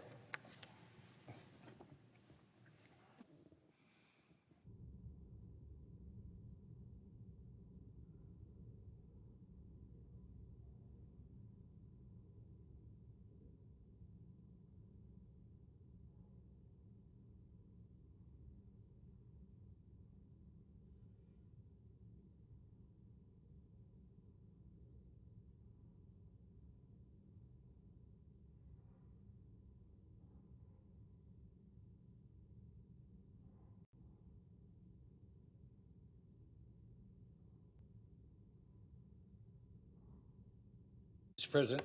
Senator from Florida. First off, I want to thank my colleague from Wisconsin. You know, not only has he worked hard to try to do what all Republicans have been doing to open up this government, he's also worked his tail off to try to get people paid. And it's hard for me to believe that the Democrats don't want to pay people that are working. I don't care whether, you know, it's the military or the FAA or people that work here on the Senate floor, people work in our offices, Capitol Police, everybody should get paid. There's nobody that shouldn't get paid. So I want to thank my colleague for working his tail off to try to make that happen, and I'm really disappointed that my Democrat colleagues are not willing to do that. Here's where we are. The government has been shut down for 39 days. because of Democrats. Not Republicans. Republicans want to open up government. Democrats have voted to shut down government. We voted time and time again. Republicans have voted to open the government, and Democrats have voted to shut down government and not pay food stamps, our troops, our air traffic controllers, or Capitol Police, the people that take care of us. I've also tried to pass my no budget, no pay bill. So if Democrats want to fund the government and pay our federal workers and our troops, if you ask the average American, do they think the same people that have said they don't get paid or they don't get their food stamps, do you think they're saying, well, I want to make sure they get paid? Absolutely not. And of course, when I brought that to the floor, Democrats blocked it. So what are the Democrats telling our families? They don't care about you or your family. It's clear. They don't care if you can put food on the table, pay the rent, pay the mortgage, make sure your children get health care. They are saying they do not care. They're heartless. They don't care about members of our military who are trying to provide their families while protecting our country. They don't care about moms who are relying on SNAP to feed their kids this month. They don't care about the Capitol Police who are keeping them safe every single day. They don't care about the millions of Americans who plan to fly but are now losing money on canceled tickets, unsure of their safety in the skies, and having to scramble to see and spend, they're scrambling to say, should I go home at Thanksgiving? And think about this. You think when there's fewer flights, the price of air up. It goes up. They don't care about federal workers, including their own staff, who are visiting food banks to make ends meet, or surviving on peanut butter and jelly sandwiches and rice and beans. Well, they come to work every day because all our staffers are coming to work every day, even though they don't know when their next paycheck is going to happen. Not only are Democrats saying they don't care, they've also said, quote, each day gets better for us. And, quote, there's no reason to surrender. How does it make you feel when you've been relying on food stamps? How does it make you feel when you're worried about paying the mortgage or the rent? Millions of struggling Americans who don't know when they'll be able to feed their families or how they're going to pay their mortgage or pay the rent. Capitol Police. And the thing about the Capitol Police, Democrats see them each and every day. When you walk around the Capitol, you see them. When you walk into these buildings, you see them. And they can look them in the eye and say, they voted to make sure the Capitol Police didn't get paid. I mean, I can't imagine how they can do that. Democrats think that every day they refuse to fund the government and instead choose to use Americans as leverage to extend these expiring Biden COVID subsidies to send money directly to insurance companies. And look at this. Has it worked? Everybody should invest in the insurance companies. Look at the money. Look at the dramatic increase in stock price. Because guess what? As Senator Johnson just said, the money goes directly to the insurance companies, and there's millions of Americans that don't even know they're getting the insurance, so they never used it. Just pure 100% profit. Do the Democrats suggest there's any fix on that? Absolutely not. Democrats want you as a taxpayer to pay for abortion. They want you to pay for trans surgery. It makes no sense. They don't want you to know that they shut down the government. They want to blame it on somebody else. But think about it. 52 of 53 Republicans voted to open it, and all but 3 Democrats voted to close it, time and time again. Now, as Senator Johnson said, Republicans want to address health care costs. President Trump said this morning that he wants to address the problems of Obamacare. What happened with Obamacare is they said, let's think of the lies here. You don't need to lose your doctor, biggest lie of the year. You're going to save $2,500 a family. It's skyrocketed. Premiums are up, co-payments are up, deductibles are up. You know, back when Obamacare started, if you had a $3,000 deductible, that was a catastrophic plan. Now you could have a $10,000, $5,000, $14,000 deductible under Obamacare. That's not a catastrophic plan? Well, President Trump said this morning he wants to address the problems of Obamacare and stop sending massive checks to insurance companies and give the money directly to Americans. He said, I'm recommending to Senate Republicans that the hundreds of billions of dollars currently being sent to money-sucking insurance companies in order to save the bad health care provided by Obamacare be sent directly to the people so that they can purchase their own much better health care. Now, think about this. When you're raising kids, the money they make, do they spend better than the money you give them? You better believe it. We gave the money directly to the consumer that needs health care. Do you think they'll spend it better than the government will spend it? You better believe it. And maybe they'll have money left over. If we want to fix Obamacare, we've got to give the money directly to the person and let them buy the health care. So if you're going to get a health care subsidy under Obamacare, right, you should get the money yourself in an HSA and then let you buy what you want. The government shouldn't tell you what insurance you have to buy. If their idea was so good, why did the cost go up so much? It hasn't worked.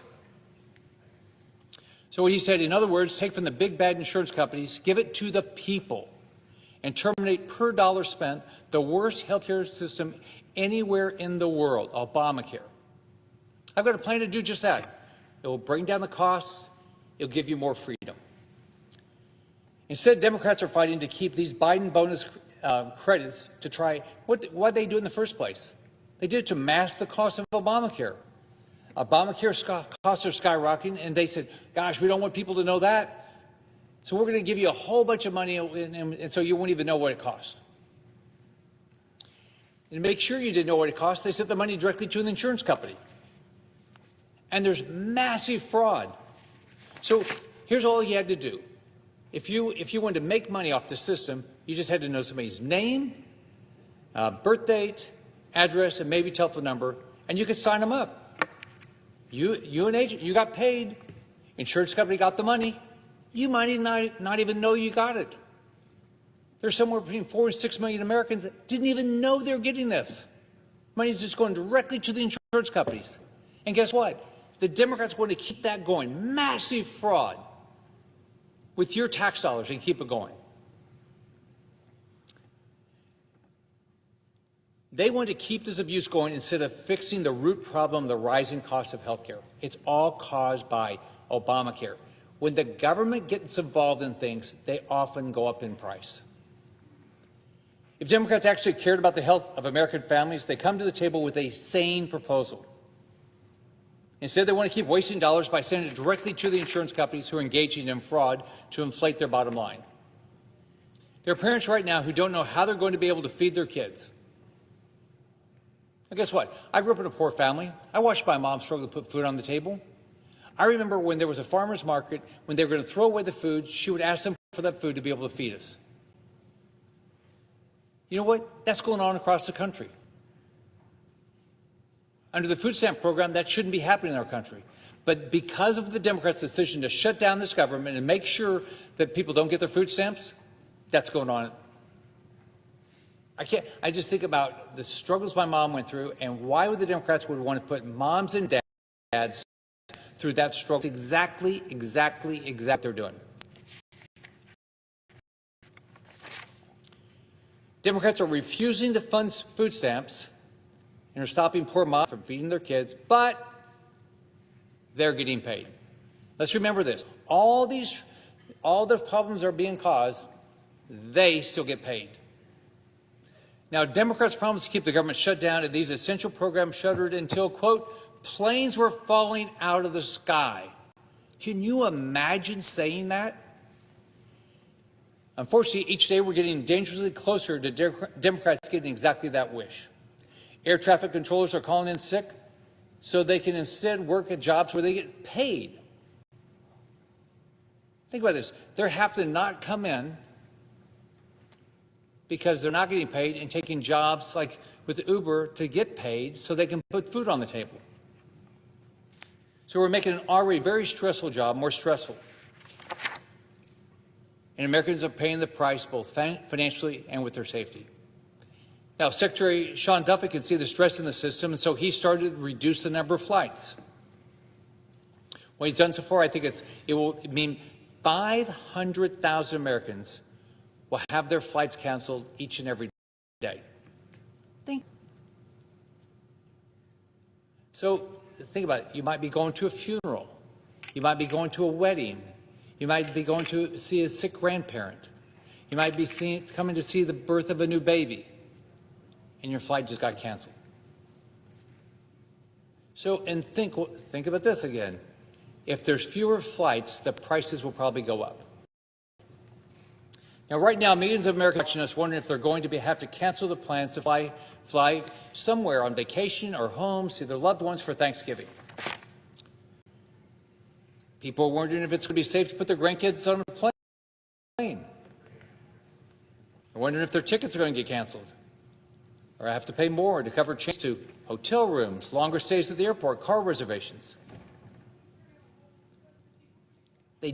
Americans don't get it. Why do Democrats not want to open up government and vote to put the American people first? Now, look, we can have a policy conversation, but why did you shut down government over that? So think about what my personal belief is. The Democrats will come up with some reason to shut down government under Trump. They did it in the first term. It didn't happen under Biden's term. Republicans didn't shut down government. And the bill that we're talking about is the Biden budget. I didn't vote for it. I don't like it, but I'm not shutting down government over it. Now, I remember when I was a young sailor in the Navy. I was a radarman. I got married at 19. My wife clearly married me for my money. I was making $332 a month. Our rent cost $250, $5 a week as a legal secretary. So if we didn't get paid for over a month, which is where our military is going to be, how would I pay the rent? Do you think the landlord cares about my problems? You think the grocery store said, "Oh, we're worried about you, sailor, young sailor. We'll give you some food"? No. We have maybe $25 in savings. Most people live paycheck to paycheck in this country, especially young sailors. I can't imagine how Democrats can see young military families like mine and keep choosing to deprive them of their salaries with a clear conscience. Many of these Americans now going without a paycheck are young families who are just starting out. Just think about it. When you start out, you live paycheck to paycheck. You probably get a mortgage that's too big. You're optimistic, you think you can do this, and then all of a sudden, poof, your income just completely goes away. They would never have imagined that Democrats would have made the decision that they didn't get paid. These young sailors, they want to serve their country, give their kids a roof over their heads, and offer them the opportunity to thrive. And Democrats are denying them this and putting their futures in jeopardy. But they get paid. Oh, one of them said, "I have a mortgage." One of the Democrat senators said, "I have a mortgage." How many other Americans have a mortgage? But they don't care. Food banks in my state are strained. I was talking to a friend in Tampa yesterday. The lines were unbelievable at the food banks to get some food. These are both have relied on food stamps, and they're federal workers that need to get paid and miss their paychecks. I think it's the same everywhere I've talked to around the country. Some food banks in Florida are reporting a 300% increase of families seeking help since Democrats first shut down the government. Last Sunday when I was home, the church, we support a food bank, and so the church said, one, will you bring in, more food? And they wanted basic necessities, and they also raised money to try to buy more food. One TSA agent working in Miami visited a local food bank and described how her family was scraping by, not knowing when her next paycheck was coming, and she said it's demoralizing, and it was getting pretty bad. A recent CBS article highlighted how federal workers in Florida who have been working for the last 39 days without getting paid are now turning to food banks for the first time while they still show up and they're still doing their job. It's time for Democrats to show up and do their job. I just don't get it. How can Democrats not care? The American public should be outraged. I am. I think it's time for Democrats to finally choose the American people over these insurance companies that have made a fortune over a program that doesn't work. It's time for my Democratic colleagues to do their jobs and vote to fund the government. Now, we should have a conversation about how do we fix Obamacare. Republicans didn't create Obamacare, Democrats created Obamacare. And remember, you're supposed to keep your doctor, lie. You're supposed to keep your plan, lie. Per family, you're supposed to save $2,500, lie. You're supposed to save the federal government, I think, $100 billion, lie. So it's all been a lie. It's all failed. So we ought to fix it. We ought to sit down and say, how do you drive the cost of health care down? We should work hard to make sure everybody has access to great health care. We must stop taxpayer money from going directly to insurance companies who are posting record profits. Instead, give the money directly to Americans who need it. We can give the money to them directly through a health savings account and let them pick the insurance they want. We should allow Americans to shop across state lines, find the best insurance product for their individual family. This will clearly drive down the cost of health care. But first, Democrats, open government. The American people should be calling every single Democrat.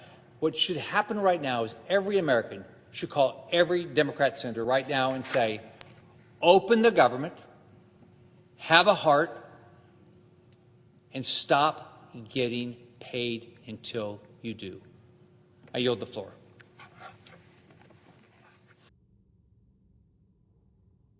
Mr. President. Senator from Alaska.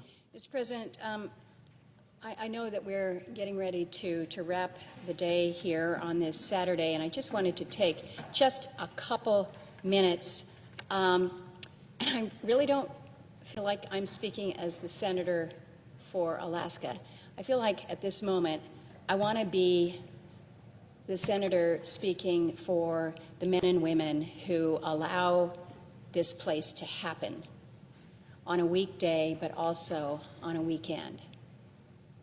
There's a lot of really great people who come in day over day over day to either protect the Capitol, to clean the Capitol, to help make sure that our operations are efficient and expedient to the extent that we can be. They keep the wheels on the bus, if you will. And along with all of our other federal employees and so many that are being impacted by this shutdown, they haven't been paid since the 1st of October, since the shutdown began. And the pressure points are real. I spent a lot of time talking to these people because they're the ones that are making things happen. And we're here on a weekend, and I'm glad, Mr. President, I'm glad we're here this weekend. I didn't want to be here last weekend, but I said, until the government is open, we should be here doing our jobs. And so I'm glad that we're here. But I also recognize that this is not business as usual. This is not ordinary times. This is a Saturday. It's a beautiful day in Washington, D.C. right now. And we have asked those who are our stenographers, those who are doing the photocopying, those who are outside guarding the doors to this entrance, we have asked everybody to be here. We've asked everybody to be here. The Capitol building, the doors that are open this weekend, almost identical to what we would be doing on a Monday, Tuesday, Wednesday, Thursday, Friday. The doorkeepers who are outside, same schedule as usual. The employee assistance program, same schedule as usual. The food services, a little bit pared down, but outside of some different hours, schedule as usual. The ID office. Do we really need to have the people who work at the Senate ID office here on a Saturday and a Sunday? The media galleries, the parking operations, the photographic services. Do we really need to have the Senate photographers coming in? Those people who have kids who they don't get to see during the week, we're now going to come in, be on standby here during the weekend, drive 45 minutes to come in. Printing and graphics, we need charts. Well, those folks are all still here at the Senate Post Office, Senate Recording Studio. Mr. President, I care about the people who allow our operations to function, and I don't want us to grind them down. And so I'm asking that our Sergeant at Arms, along with those who have the oversight, it's the Senate Committee on Rules and Administration, I'm asking them to take a look at this list and to make sure that we are treating the people who stand by us with a degree of respect that they deserve during a really difficult time. We need to get the shutdown over, behind us yesterday, but in the meantime, let's think about those who are here. And with that, Mr. President, I yield the floor.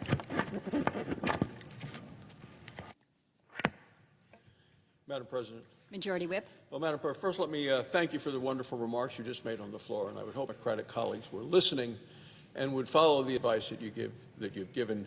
I think it's a good lesson in leadership, and one that I think that we all believe would be best if it were followed by all of America. Thank you very much, Madam President. Madam President, I ask unanimous consent that when the Senate completes its business today, it stand adjourned until 1:30 p.m. on Sunday, November 9th, that following the prayer and the pledge, the journal of proceedings be approved to date, the morning hour be deemed expired, the time for the two leaders be reserved for their use later in the day, and the Senate be in a period of morning business, with senators permitted to speak therein for up to 10 minutes each. Without objection. If there is no further business to come before the Senate, I ask that it stand adjourned under the previous order. The Senate stands adjourned until 1:30 tomorrow, Sunday.